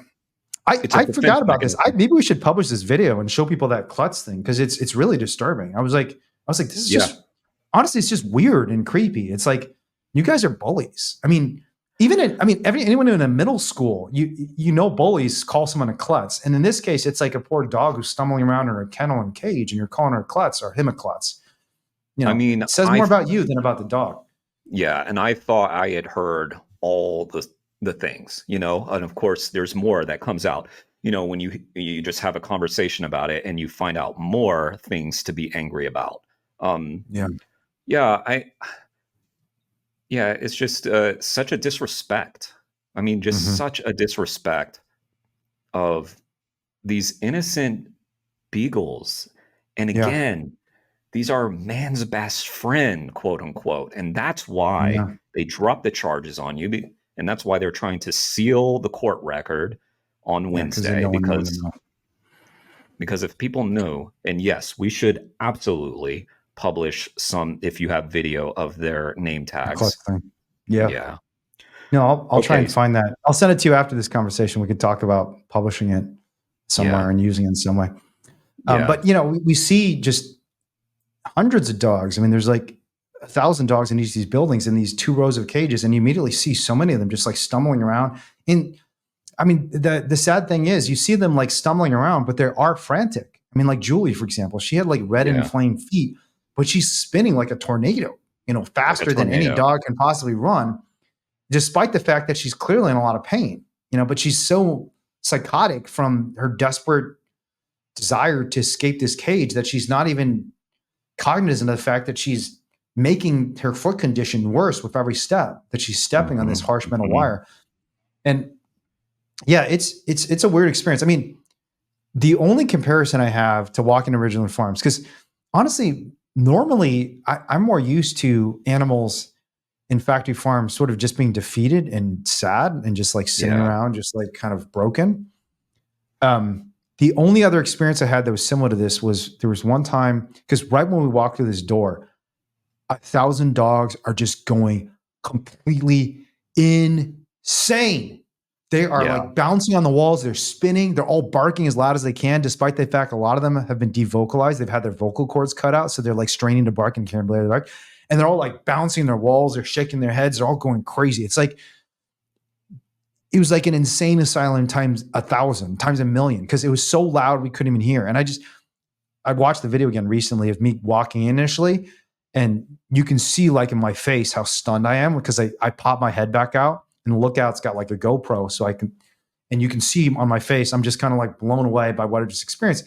And again, I'm someone who's seen a lot of cruelty. I've seen a lot of wild places. And I had just been in Yiling, China the last year, watching dogs get beaten to death by the thousands.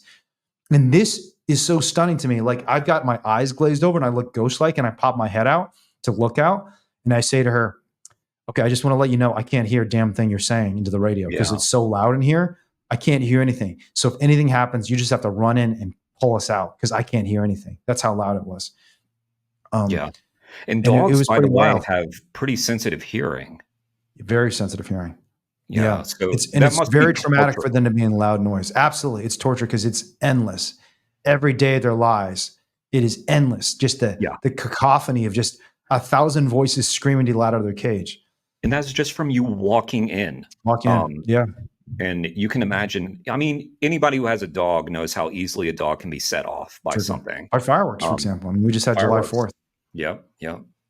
Yeah. This I is have like friends fireworks who, times 1,000 that never stops. yeah, that never stops. Yeah. Yeah. So not only is that horrific for the dogs, but it's also a real logistical problem for this rescue because you need to be able to communicate with each other, and especially if something goes wrong. The only time I've ever been in a facility blind from the outside, because normally we got, I mean, one of the fundamental concepts in actually military strategy that we've adopted for open rescues is this concept of situational awareness. Have I ever talked to you about this? Yeah, it's because you haven't been to the open rescue experience, my friend. We got to get you in that training. Yeah. So situational awareness is a military concept. And the idea is basically threefold. You have to get the right information to understand the situation you're in. You have to communicate that information to the right people, right? Because it doesn't matter if one person has information about a situation, but another person who needs that information is not getting it. This is why you have command and control in the military, right? You have these basically communications hubs that make sure the information quickly gets to the party that needs to get it. And third, you have to make the right decision with the information. Those are the three basic elements of situational awareness. And the military trains on this, and we train people on this too. And this is the first time I'd ever done an open rescue where that first and most basic piece of just getting the information had been completely cut off from me. I had no ability to get information. I guess technically we did have the information because our lookouts could see if an alarm went off, which happened, if security guards came streaming into the facility, which happened. So they saw it, but they had no ability to communicate that to me because it was so loud, even on maximum volume, our radios, I couldn't hear a thing. I mean, I couldn't even hear myself talk. I would like scream at the top of my lungs and barely able to. When I was trying to communicate with Paul inside the facility, like Paul's managing the VR rig, right? That was his job to manage the VR rig.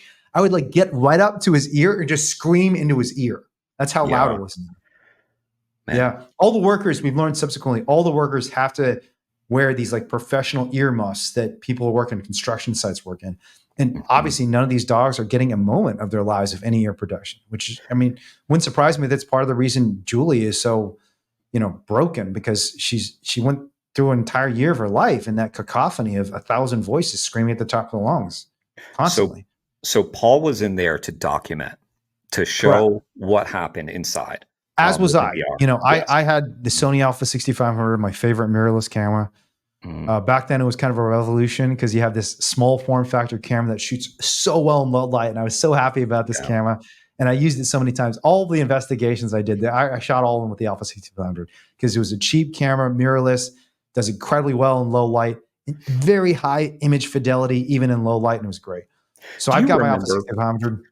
Do you remember how this felt? Because in our last conversation we talked about how your heart is pounding a little bit on the way. So when you're approaching the facility, do you remember, like, for instance, you said it was very hard. So first of all, you're having trouble getting into the facility. Luckily, Paul finds an open door.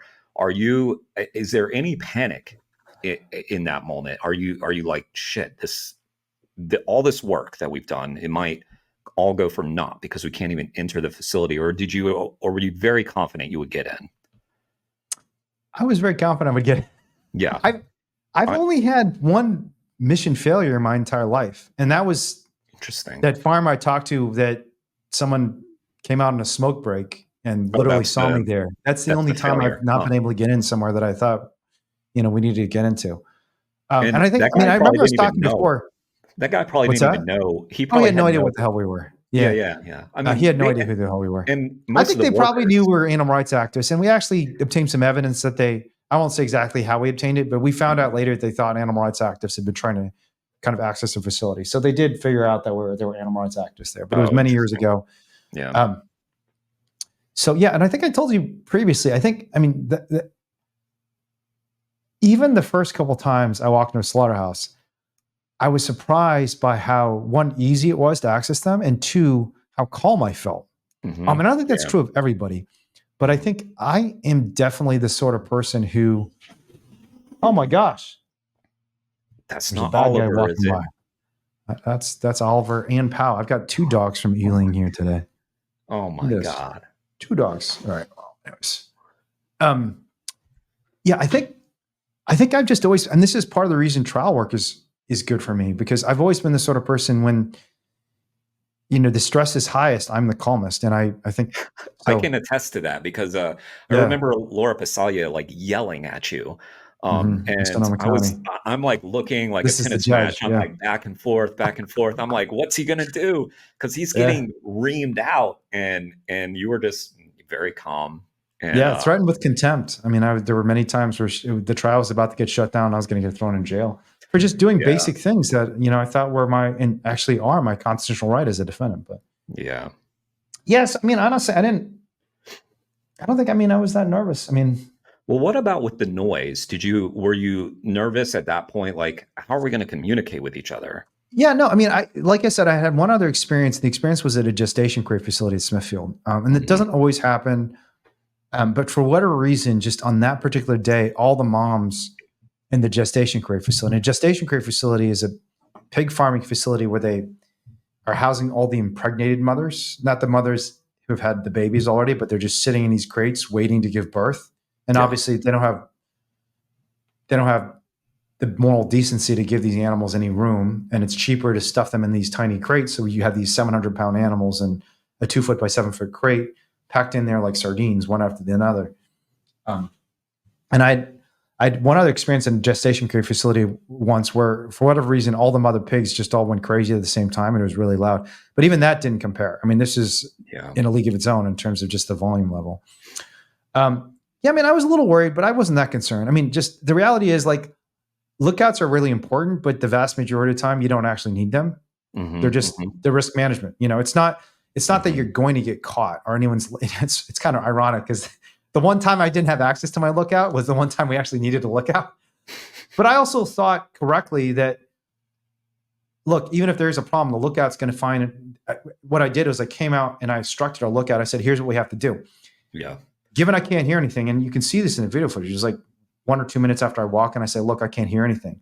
And we do a check. We'll go in the facility and I'll do a check to ensure partly that the radio transmission is going through, because sometimes you have buildings that have enough of, a metal, usually a metal wall will block radio frequencies. If it's just wood or even cement, it's not going to cause a problem, or brick. Yeah. But metal walls sometimes do block radio frequencies in various ways.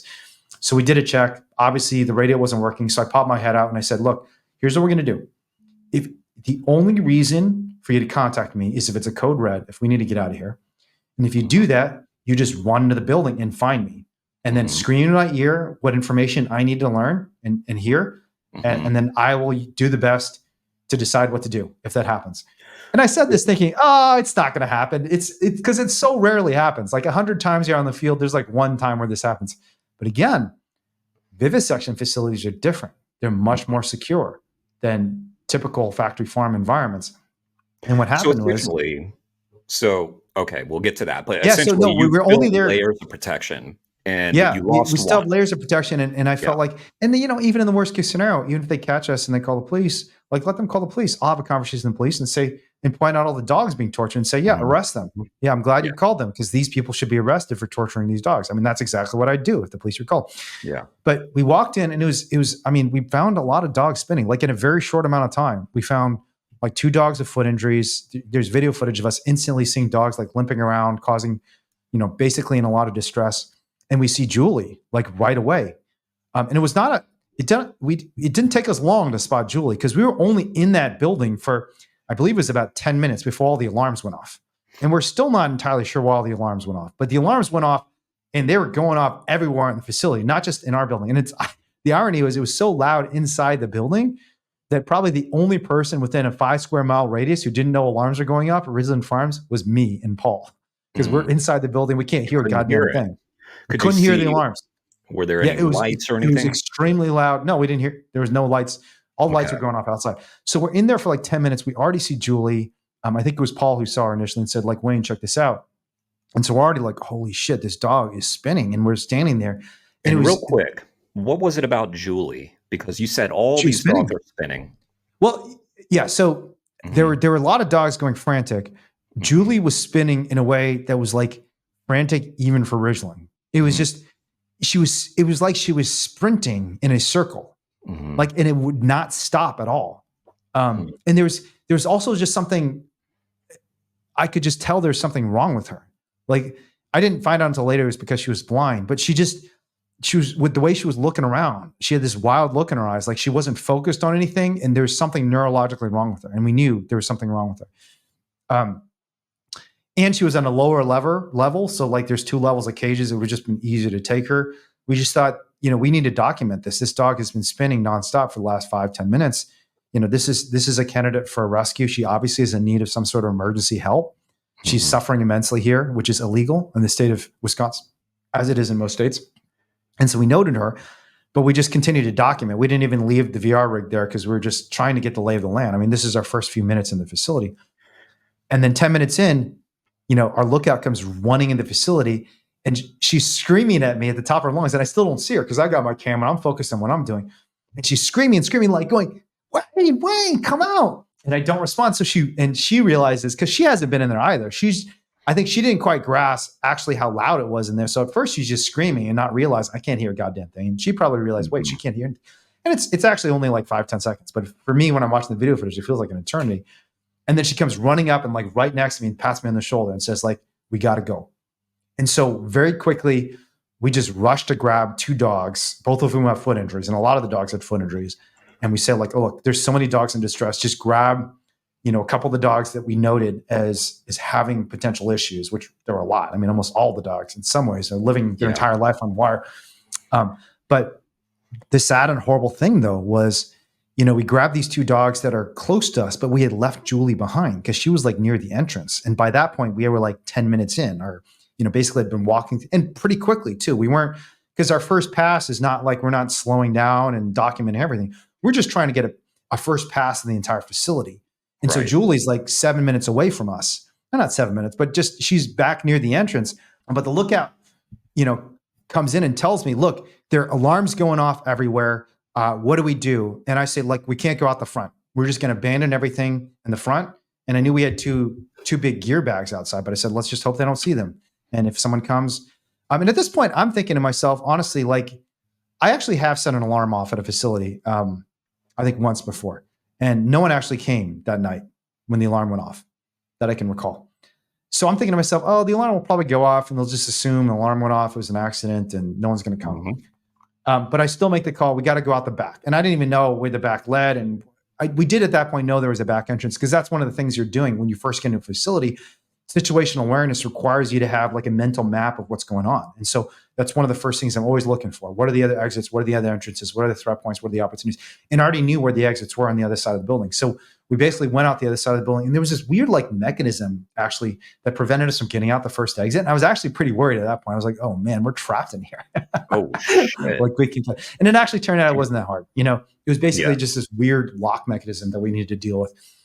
So we but while the alarms are on, you're trying to fiddle with it really fast. Get out, and we couldn't get out at first. Yeah. But we went to the first door, couldn't figure it out, got to a second door, and I figured it out. And we went out the back with 2 dogs and our VR camera. And you can see this in video. Like there's a video we made called Inside a Secret Lab where you see us like rushing through the facility, basically running, full speed with these 2 dogs in our hands. But the entire time we knew there was this dog, the one that we knew was like in the worst shape of all the dogs we saw, who's like wild-eyed and spinning and super skinny too. She was really, really small. She looked malnourished. We knew we had left her behind. But we walk out, and I'm trying to remember, I think the alarms were still going off when we went out the back. And at this point, I finally hear our lookout is telling us there are people coming in the facility, because we had another lookout station. This is actually Eva. She's saying into my earpiece, there are trucks like come screaming in the facility. You guys need to get out of there immediately. Wow. And so we go rushing out with our red lights. At one point, we saw cars streaming down the road. So we just like flattened out on the ground, and we had to be we were all so scared these dogs would make a sound, because especially in the dark of night there's a lot of dogs, but they're all in enclosed buildings that are insulated. So you can't hear the dogs at this point that well. And we were so scared these dogs would cry or bark or make noise. And we're like in a field outside of Ridglan, and there's these security trucks coming in just on the other side of this building. And we're scared they're going to bark, and these people are going to figure out we're there. But the 2 pups were so good. They were so good. On and Lucy didn't. And this is something, it's just kind of astonishing how all these dogs and pigs and chickens that normally, like, I've been kind of blown away by how many piglets we've rescued who have not made any noise at all. Because piglets, normally when you pick them up, they go crazy. Same with puppies. If a puppy's unhappy about being in your hands, she will bark, she will squirm. But there is something about these animals, like when they've spent their entire life being tortured and they meet someone who, for the first time, who cares about them, they really do understand it. Like they do Yeah, they understand have it. an awareness, perhaps.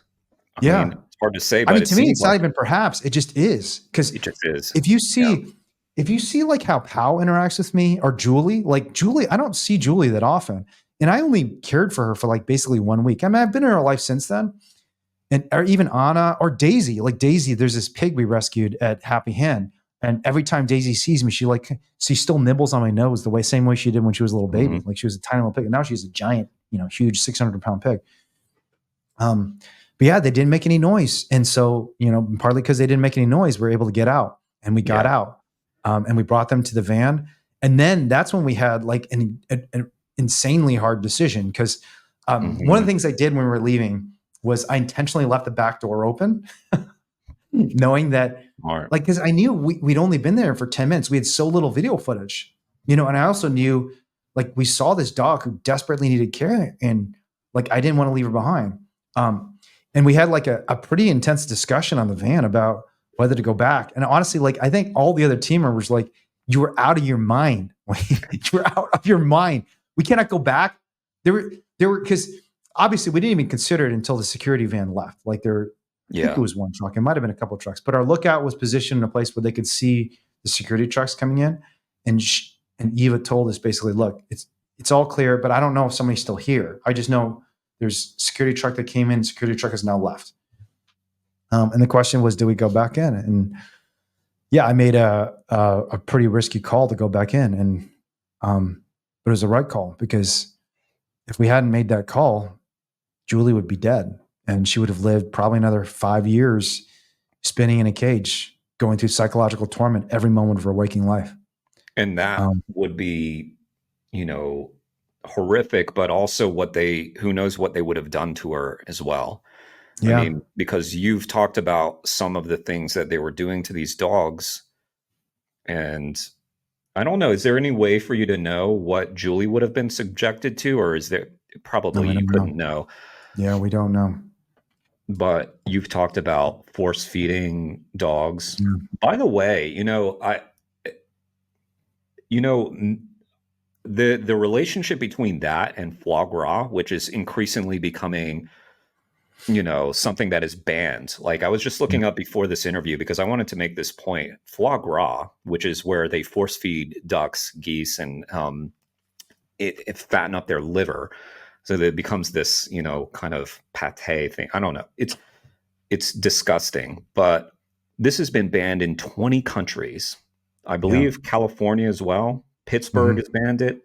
New York City banned it.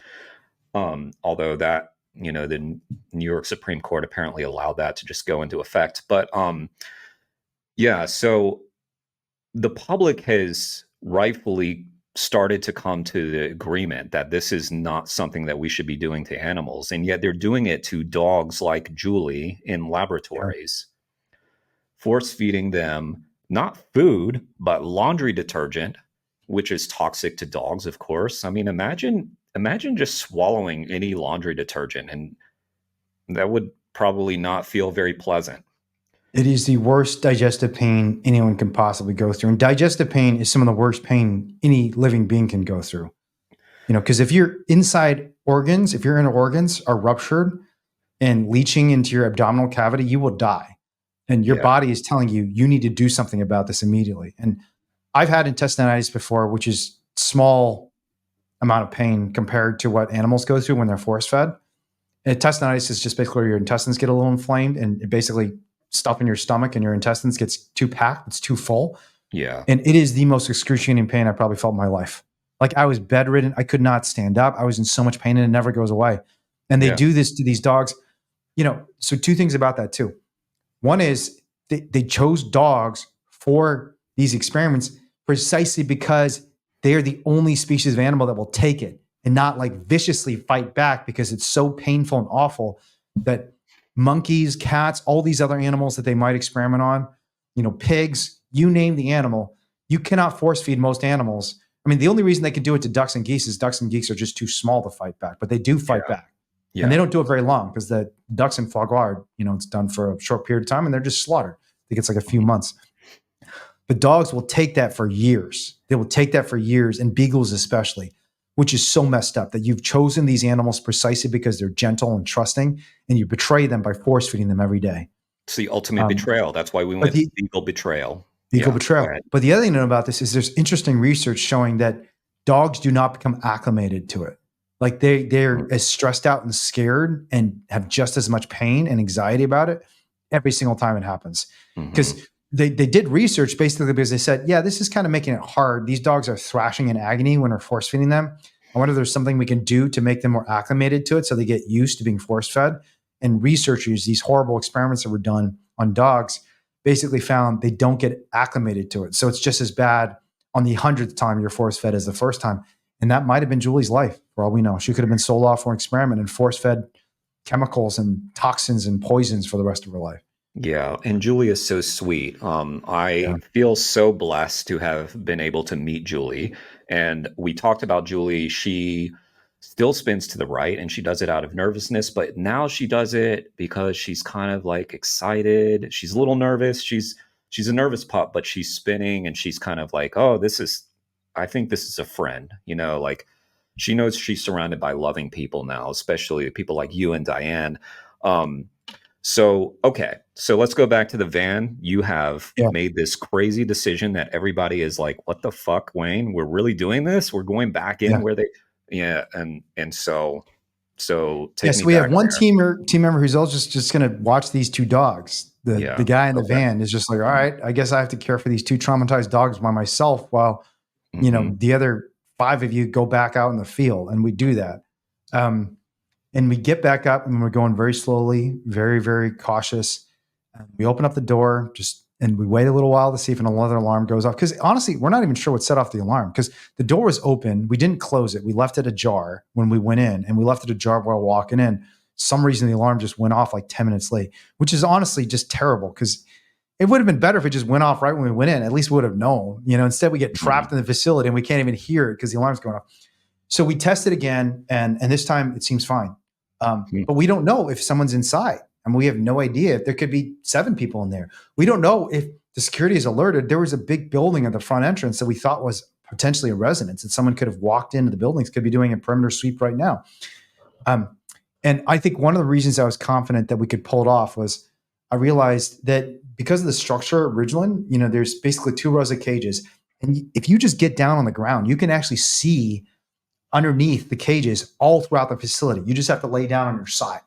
So what I did is initially it was just me. I crawled in the facility on my belly and I looked to the left. I looked to the right. Yeah, no worries. I look to the left, I look to the right, and I'm just looking at everything in all sides. And I realize, look, if there's somebody in here, as long as I stay flat on my stomach on the ground, I can see everything. And so even though our lookout isn't sure if someone's in this building, I can say for sure someone's in this building, whether someone's in this building. And so I just sit there on my belly, and for like the first 10 minutes, I'm just on my belly, looking to the left and right constantly, trying to ascertain whether someone's coming into the farm. But we did that. I felt comfortable, and I said, I've been here for 10 minutes. There's nobody in here. Let's get back to work. And that's exactly what we did.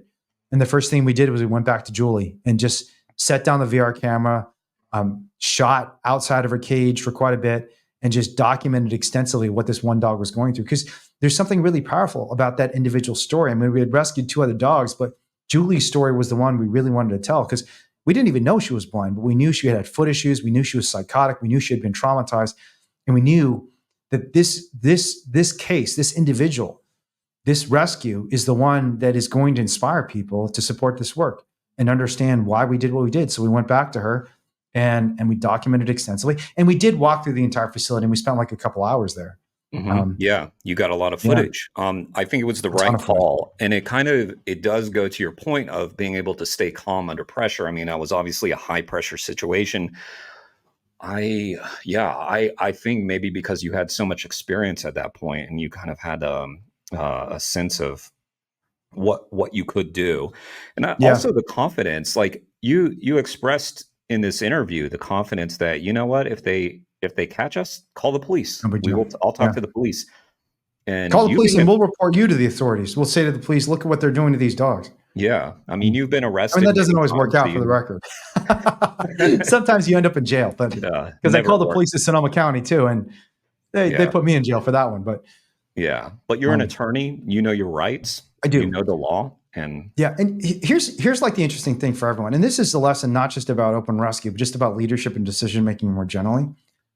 I think there are two types of errors people make in situations like that one. And the first and more common error is people give up too quickly. What I've seen, not just in the context of open rescue, but all sorts of complex and difficult projects, is way too many people just don't have the grit to keep going.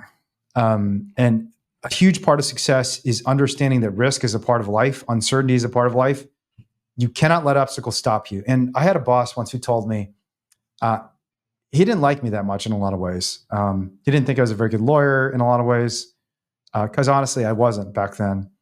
And so he had mostly negative things to say about me. But I remember one time he told me, Laura Pistalia would agree. Yeah. But I remember him telling me once, there's one thing and only one thing you're good at, Wayne. Like, you're terrible at everything else as a lawyer. But the one thing about you that makes you an excellent lawyer, and I'm trying to remember if this is a DLA pipe or it's steptoe. I don't remember. It was so long ago. But I remember I got like a record bonus after he gave me this feedback. So even though he thought I was shitty in a lot of ways, he was like, there's one thing you're good at, and that is most people see walls and they turn away. You see walls and you smash through them. You crawl over it. You go to the side. You do whatever it takes to cross through it. And it's kind of true. That is, and partly it's because I relish it. I see a wall and it's like, oh, this is going to be fun. I get to figure out how to climb this wall or, unlock the door. Yeah. And that is an error a lot of people make. They see a wall and they give up, and you can't be that way, especially in regard to high importance projects and high importance missions and movements like animal rights. We can't give up. And so, a lot of people are like, oh, my family members don't like it when I talk about veganism, so I guess I'm just going to stop. Or like, oh, my partner's not vegan and they don't like it when I do activism, so I guess I can't do. I mean, don't be that. Yeah. Don't be that wimp. You've got to keep pushing in the face of adversity.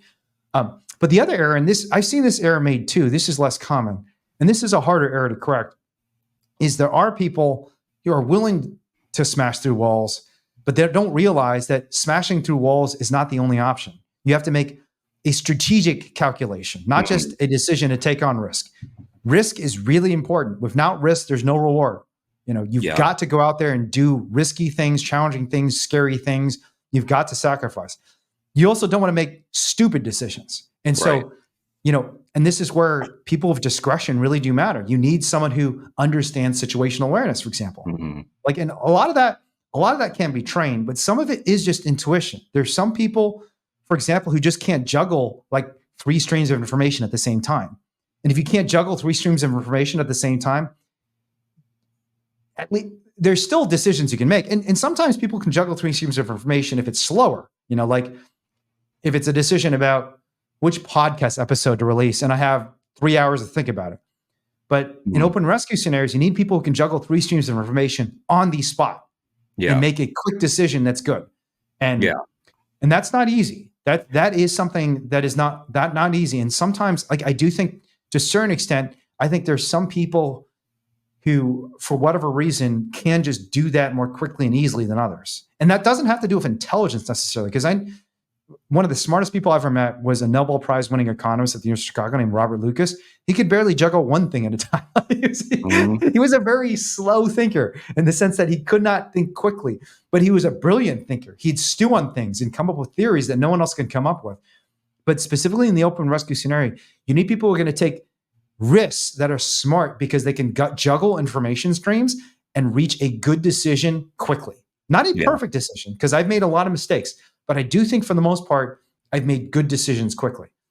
And there have been other activists who've made bad decisions and it's led to mission failure, or, people dropping into manure lagoons, or, in some very, very rare cases, even animals getting hurt because they've taken on too much risk without being intelligent about how to manage that risk. Well, that's where all that preparation comes in. I mean, you breezed past it, but there's quite a bit of preparation that would go into something like this. For sure. I think that what what, for instance, someone like me would find really high pressure in that situation is, and we talked about this before, just like the knowledge that other people are counting on you. Yeah. So for instance, if I were doing something solo, and I've had this experience where I don't feel as nervous Yeah. When because it's just you. when it's only you, where you're probably in Yeah. more danger because you're by yourself, Yeah. but Because you other only have one people, information stream. Yeah. yeah, other people aren't counting on you though. So as a team lead, as you were making this decision, for one, it shows that you had a high level of trust and Yeah. buy-in from your team. Yeah. And So I did. they believed in you. Yeah. And yeah, and I mean, I guess that's just sort of making clear at the very beginning of a mission. First of all, the team lead's going to make the last call, and then, and you know, it's interesting. It's kind of like, it reminds me of the Sonoma trial in a way, because Hmm. I've made this point before, how there was this one point in the trial, and I don't think I'm giving away anything too inside, but there was one point in the trial where we were thinking about resting. Mhm. We thought we had won the case already, and there was Yeah. a We're thinking about agreement. calling Matt or Zoe or not calling Matt and Zoe, Yeah, and basically, to talk openly about what they did at Rikert. exactly. And you were fairly alone in your decision Mhm. that you wanted to press forward. A lot of people were advising us to stop. What I really liked was that when you decided, look, we're going to do it this way, everybody on the team just kind of got on board. Like, Mhm. despite whether or not they agree with that decision or not, everybody just said, okay, this is the decision. We're going to work from this point.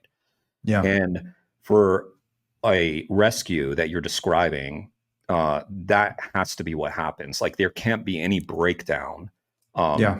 and you know, you talked about a breakdown that occurred after the fact, so we should get to that too, because yeah, we're almost 2 hours in, so we should let's see, how did the night end, and then what was the breakdown that occurred after the fact, Yeah, if so you we want to talk we about we that. got Julie out, and it was beautiful. I mean, we took Julie and Anna and Lucy to the vet, and it's just incredibly sad. And there's really sad footage of them stumbling around, and like I'm also just adorable footage, like the footage of them. I mean, the footage, the experience of watching them trying to climb stairs for the first time is just so hilarious and amazing. But It you've got is, to it is. understand, these animals have never been outside of a cage before. Like Yeah, they've never felt affection before, and it was just it was so heartwarming just to see how much they they loved us. I mean, they really did love us. We just released a video about this, but Anna was just so adorable. And it was so horrible for us to think that for 6 years this is what she wanted. yeah. Like she just wanted to be near someone. Like she would sit next to us and just look at us with these really loving eyes, and she'd always bend her head up high like this, like looking up at us, and just stare at us, and just to know this is what she wanted desperately for the For first 6 years of her life, and she never got that. It was there's so this beautiful. there's this great video I saw. It's a cartoon. Yeah, I think it won some, short documentary or short cartoon award.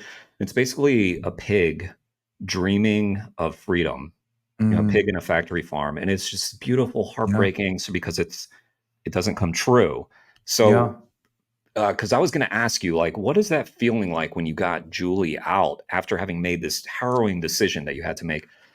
You've made it like a very unlikely dream come true. As you mentioned, these dogs were probably dreaming of Yeah. freedom, and probably knew in their minds this is never going to happen. Yeah. And then it I happened. don't, honestly, I think they intuitively and instinctively want to be free, but I don't think they have a really good understanding of what freedom is. Yeah, because Because they've again, never they've never experienced it. seen the sky. Right, These are right. dogs that were born in a cage and never left that cage. They've never seen the sky. They've never breathed fresh air. They've never been touched in a loving way. They don't even understand what it's like to be loved by someone. And there are like animals that are rescued, and human beings too, rescued from these terrible situations, they're weird initially. Like they just act weird.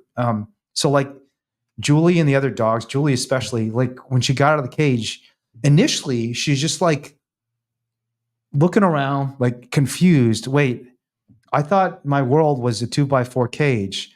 I just took like 3 steps that way and there was no wall. What is going And on? this I don't little understand. ginger steps on Yeah, and grass. the way they walk too is just very. I mean, partly for them it was because their feet were hurting too, and they were Yeah, limping around and just yeah, like struggling to walk.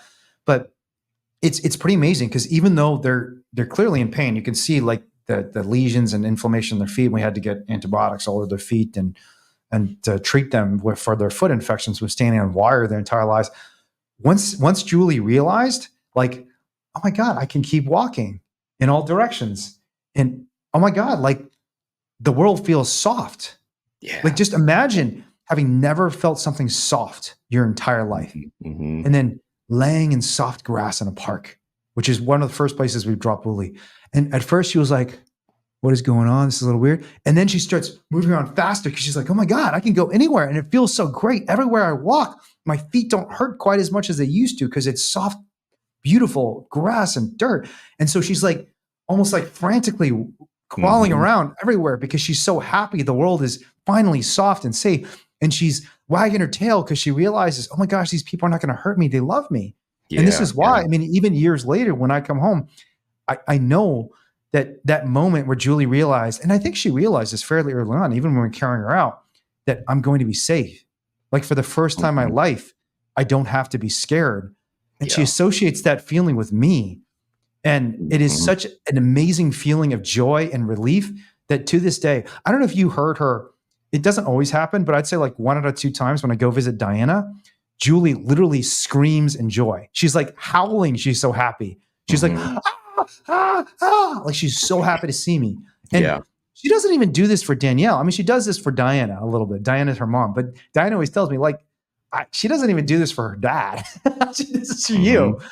And, you know, and even when I've been away for like 3 months and 6 months, like, so for COVID, I didn't see her for like a year because, you know, Diana and Danielle are older and they're being very safe about Julie. And maybe it wasn't a year, maybe it was like 6 months. Cause I think eventually Diana basically let Julie out into their front yard, and which is closed off the gate. And I could visit Julie from the front yard, even though I couldn't see Danielle and Diana because of the lockdowns. Even after not seeing me for 6 months, she still howled in joy when she saw me for the first time. And it's a beautiful experience. But we got them all treated. We rushed them to the veterinarian. The veterinarian diagnosed Julie as blind, which was not surprising to me. I think to some of our team members, it was a little surprising, but I've just dealt with blind animals before. I had a blind poodle once, and I know how well they can navigate the world. It's kind of mind blowing how well they can figure it out. And for Julie, especially, given that her entire life was a cage, it was amazing how well she navigated the world, even though she's blind. Wow. And then we just, you know, waited for the government to do something. I mean, obviously the ideal scenario was for them to charge Ridglan, but we had very little hope of that. Because we published everything we did quite openly. We went to Glenn Greenwald, a Pulitzer Prize winning journalist who had done another story with us that had reached like tens of millions of people. And he did a story called Bred to Suffer that reached, I would guess, at least millions of people. It was not quite as big as the Smithfield story, but it was still a big story. And we waited for them to act because we basically said everything we did to the world. We sent information to the authorities about exactly what we'd done. And we wanted them to charge Ridglan, but we expect them to charge us. But for actually 3 years, they just did nothing. And we thought, oh, I guess this case is not going to happen. And then in August of 2021, they finally brought charges. And that's how we got into the situation we're in today, because they brought charges against us. We mobilized our legal team in defense of rescue and defense of these 3 dogs. And just a couple of weeks ago, they dropped all the charges against us. And now we're turning the tables and saying, you know, you want to bring us into court? We're going to bring you into court. And we're going to show the world what this truly is. And this is not a business. This is not even a scientific facility. It's not even really a vivisection facility. This is a nightmare. This is a chamber of horrors. How do you learn? Most of our viewers probably haven't faced charges. How do you learn that you're facing charges all of a sudden? How do you get notified by that? I'm trying to remember. In this case, I think it was a journalist who reached out to us. A journalist reached out to you, huh? Yeah, there's a journalist who was just like on the, you know, basically on the crime beat, who was looking at interesting complaints that were being filed. And I think, you know, because originally when the Ridglan case broke, we actually released it a year after the investigation because the journalist we were working with, Glenn Greenwald, just wanted to do a very deep dive. And he spent a year just like looking at information and preparing the report. And it was released, I believe in May of 2018 was when the footage was finally released. But, you know, crickets from the authorities at that point. And then I think it was in 2021, I think a journalist reached out to us and said, hey, just want to give you a heads up. Do you have any comment on these felony charges that are being brought against you? And that's when the fight really began. Yeah. At least for us. The fight that you won. That we won. It's still ongoing, but I have a pretty high level of confidence in this. Yeah. As I did the morning that they dropped the charges, everybody, I think, Mm. felt pretty good in that We moment. felt really good about the case. I mean, I even mean, before the dismissal, we were all yeah, really excited about bringing this case. And yeah, yeah, it was demoralizing when I heard Chris screaming and downstairs. yeah, yeah. It Chris is was. like, what did he say? Chris is an attorney at the University of Denver, for those of you who know, amazing attorney. And he was representing Chris Paul in this Caraway. case. Yeah. And I think it was just, what did he say? Like, wake up. Or I he think I said, they heard dropped the you. charges.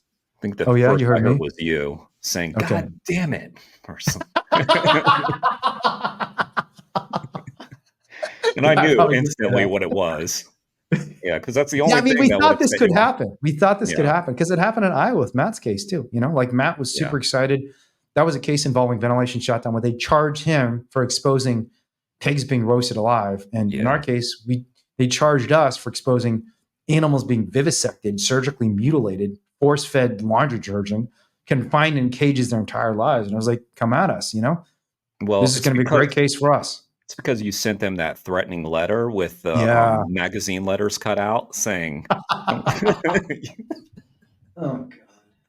Yeah. "Yeah, that's a joke, by the way." I don't They claim that someone made death threats death on them, threats. Yeah. which, as you've pointed out many times now, quite absurd way to get out of charges. Yeah. Um, It's wild. yeah, How did these government officials just get away with lying over and over again too? It's just yeah. this is why I don't like Biden or Trump, man, because I feel like that they all lie, and then the entire system is just built on lies. Well, I don't And know who. all these elected officials in Wisconsin, I mean, these are all Democrats. This is Dane County. It's a very progressive jurisdiction. It's all these Democrats. Ismail Zahn's a Democrat, Yeah, and he just yeah, lies. yeah. It's been very disillusioning to see that both parties are, if not equally bad on animal rights, pretty close. It's Yeah, very disillusioning. it I is don't disillusioned. I don't like to discourage people from voting, so I don't like to put that out there that much because I do think there's a lot of daylight between the parties on other issues, but when it comes to Yeah, for sure. animals, not Yeah, so it's pretty much. close. Yeah, Yeah, I and the good thing is, I think things are changing. They are changing they with are Prop 12 thanks and to Prop you. 2, with the fur ban Yeah, in California.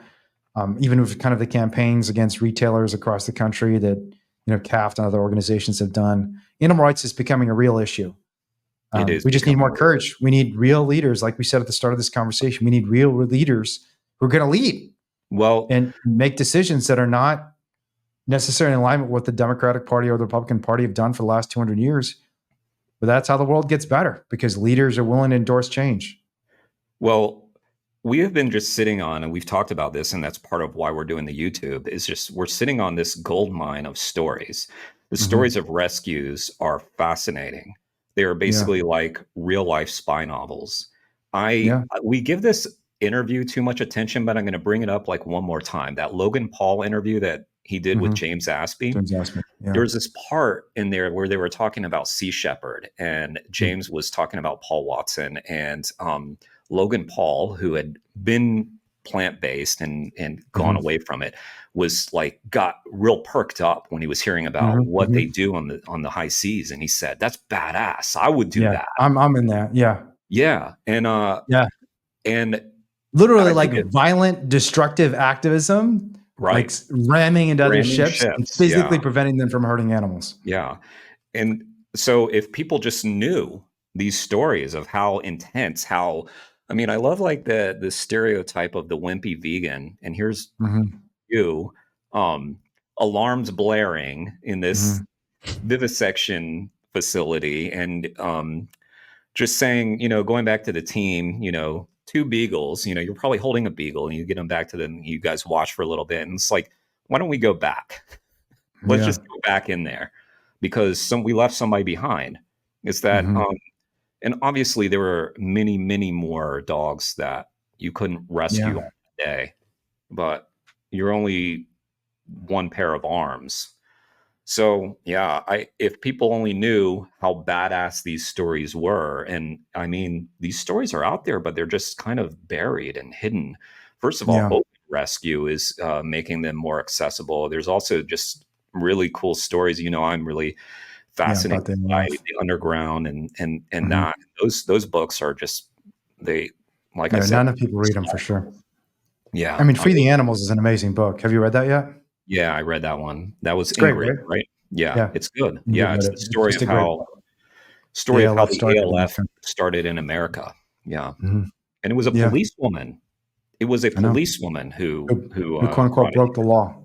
Yeah, Yeah. It's but wild.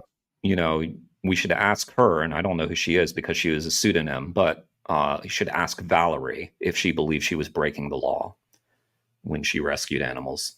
I Yeah. think I know who Valerie is. Do you? Okay. Well, I shouldn't even let's say say that. I'm breaking security yeah. culture even by Don't speculating. say, yeah. Don't. Yeah. Okay. Let's leave that in. Let's leave that in because it's funny. Yeah. Well, I mean, I'm trying to push back against security culture. That's the entire point of open rescue. So I true. think I think True. I know who Valerie is. I want to know who Valerie is and have a conversation with Valerie, Valerie is but the I don't want to. activist, is the police officer who rescues a bunch of primates Yeah. from the authorities, because the authorities are going to return these primates to this vivisector who's torturing them, and Valerie is the one who made sure they Well, got out. And then it's a more complicated story than that, but you should read the book by Ingrid yeah. Newkirk. Valerie We should met wrap up Ronnie. Yeah. because I Valerie have to met get going Ronnie soon. Lee. Okay. I've talked to Ronnie a couple of times. He's a great guy. I like him a lot. Yeah. Yeah. But I do want to circle back to what we said at the beginning, which is I think one of the things I said at the beginning is humanity's greatest mistake ever is represented by what's unfolding at Ridglan Farms. And that is, we domesticated these wolves, and then we had two paths we could go down. One was to care for them, and one's to torture them. We have an opportunity tomorrow to correct that mistake. And I mean that for all the dogs, not just for the 4,000 dogs, the 3,000 in production and breeding, and the 1,000 in experimentation originally. I mean for the 60,000 dogs in experiments every year in the United States. I mean this for the billions of farm animals. And the reason is, I think these dramatic stories, partly because they're so dramatic and interesting, to the point that even people like Logan Paul are like, oh my God, this direct action is amazing. I want to be part of this. But partly because they're just morally true. They're correct. When people hear these stories, they realize, and it's been proven by these court cases where we go into very conservative places and random people from all walks of life are acquitting us. And the only reason we're getting convictions at all is because the judges are excluding so much evidence and making our stories so difficult to tell. But when we get a chance to tell these stories, and we will have a chance tomorrow to tell the story of what happened to the Ridglan dogs. Hey guys, calm down. They got excited about that. The human species is willing to make a pivot. We're willing to reverse the decision we made 10,000 years ago to treat animals as things and as slaves rather than our family members. And everyone can be a part of this. Like, if you have a dog and you treat your dog well, rather than as just a toy or a commodity or a pet, you are part of this movement. Yeah. If you are someone who sees feral cats outside starving to death and you leave a bowl of food for them, you are part of this movement. If you are someone who sees a polar bear drowning to death in the Arctic because all the sea ice is melting away, and you cry some tears of sympathy for that polar bear, then you're a part of this movement. You are part of this pivot we are trying to make for our entire species. And this is important. The reason I say it's the greatest mistake we've ever made in history isn't just because what we do to non-human animals is the greatest crime in history, which all the most distinguished philosophers I've talked to agree with this. All the smartest people who think about morality say, yes, this is clearly the greatest crime in history. Even Steven Pinker, the Harvard psychologist who wrote about how the world is a much better place than it was 500 years ago, and we all should be optimistic. Even he admits, well, the one exception is animals. Like everything else, we're doing pretty good on, but animals were terrible because of factory farming, the abuse of animals. But it is not just animals that benefit from this pivot, because I think one of the reasons we have liars and power-hungry people rising to the top in our system is because we've created a system that rewards torture and abuse and power as opposed to compassion. And if we can pivot away with the most vulnerable beings in our society from a story of power and a story of torture and a story of abuse to a story of love and care and compassion, that will have massive benefits for all of human civilization and the future of the entire planet Earth. So I hope the judge makes the right decision. I have confidence in her. I think she's a good judge. I think she's a smart judge, a compassionate judge. But even more importantly, I hope everyone listening to this conversation and listening, or even just being exposed to the animal rights movement, realizes they can be part of that pivot. It's a historic pivot. It is a crucial pivot for the future of the planet Earth and the future of our species. And if you're a part of this, it is a legendary pivot because it's the most important and most heroic pivot that our species could ever make. So let's hope it goes well. Yeah, the philosopher and the author of Animal Liberation, Peter Singer, you just had a conversation with, and I know this line had a huge impact on you. What was the first line of Animal Liberation? The tyranny. This is a book about the tyranny of human over non-human animals. And tyranny. Tomorrow is another chapter in that story. Yeah. And we're not cosplaying. We're not some kind of ridiculous right-wingers who think that paying 2% more in taxes is tyranny. When we say tyranny, we mean tyranny. We mean rule by fear. We mean thousands of dogs crammed in tiny cages, living their entire lives in terror. This is mass terrorism against animals. We're fighting real terror, real tyranny, and everyone can be a part of this movement to change it. So let's do it. Let's do it. Wayne, let's get you out of here so you can hit the gym, because I bet that's where you're going. No, not today. I already went to the gym. I'm actually meeting with some folks to talk about AI. Oh, interesting. Okay. Yeah. All right. Good luck tomorrow, Wayne, and we'll talk about it and we'll see how it goes. Yeah, for sure. Good stuff. All right. Thanks, Bye, buddy. my friend. We don't have to hurt animals. We can protect them. We don't have to kill them. We can care for them. And that's who we're meant to be, right? That's who we are when we're at our best. We're caring for each other and for the other living beings of this earth and not hurting them.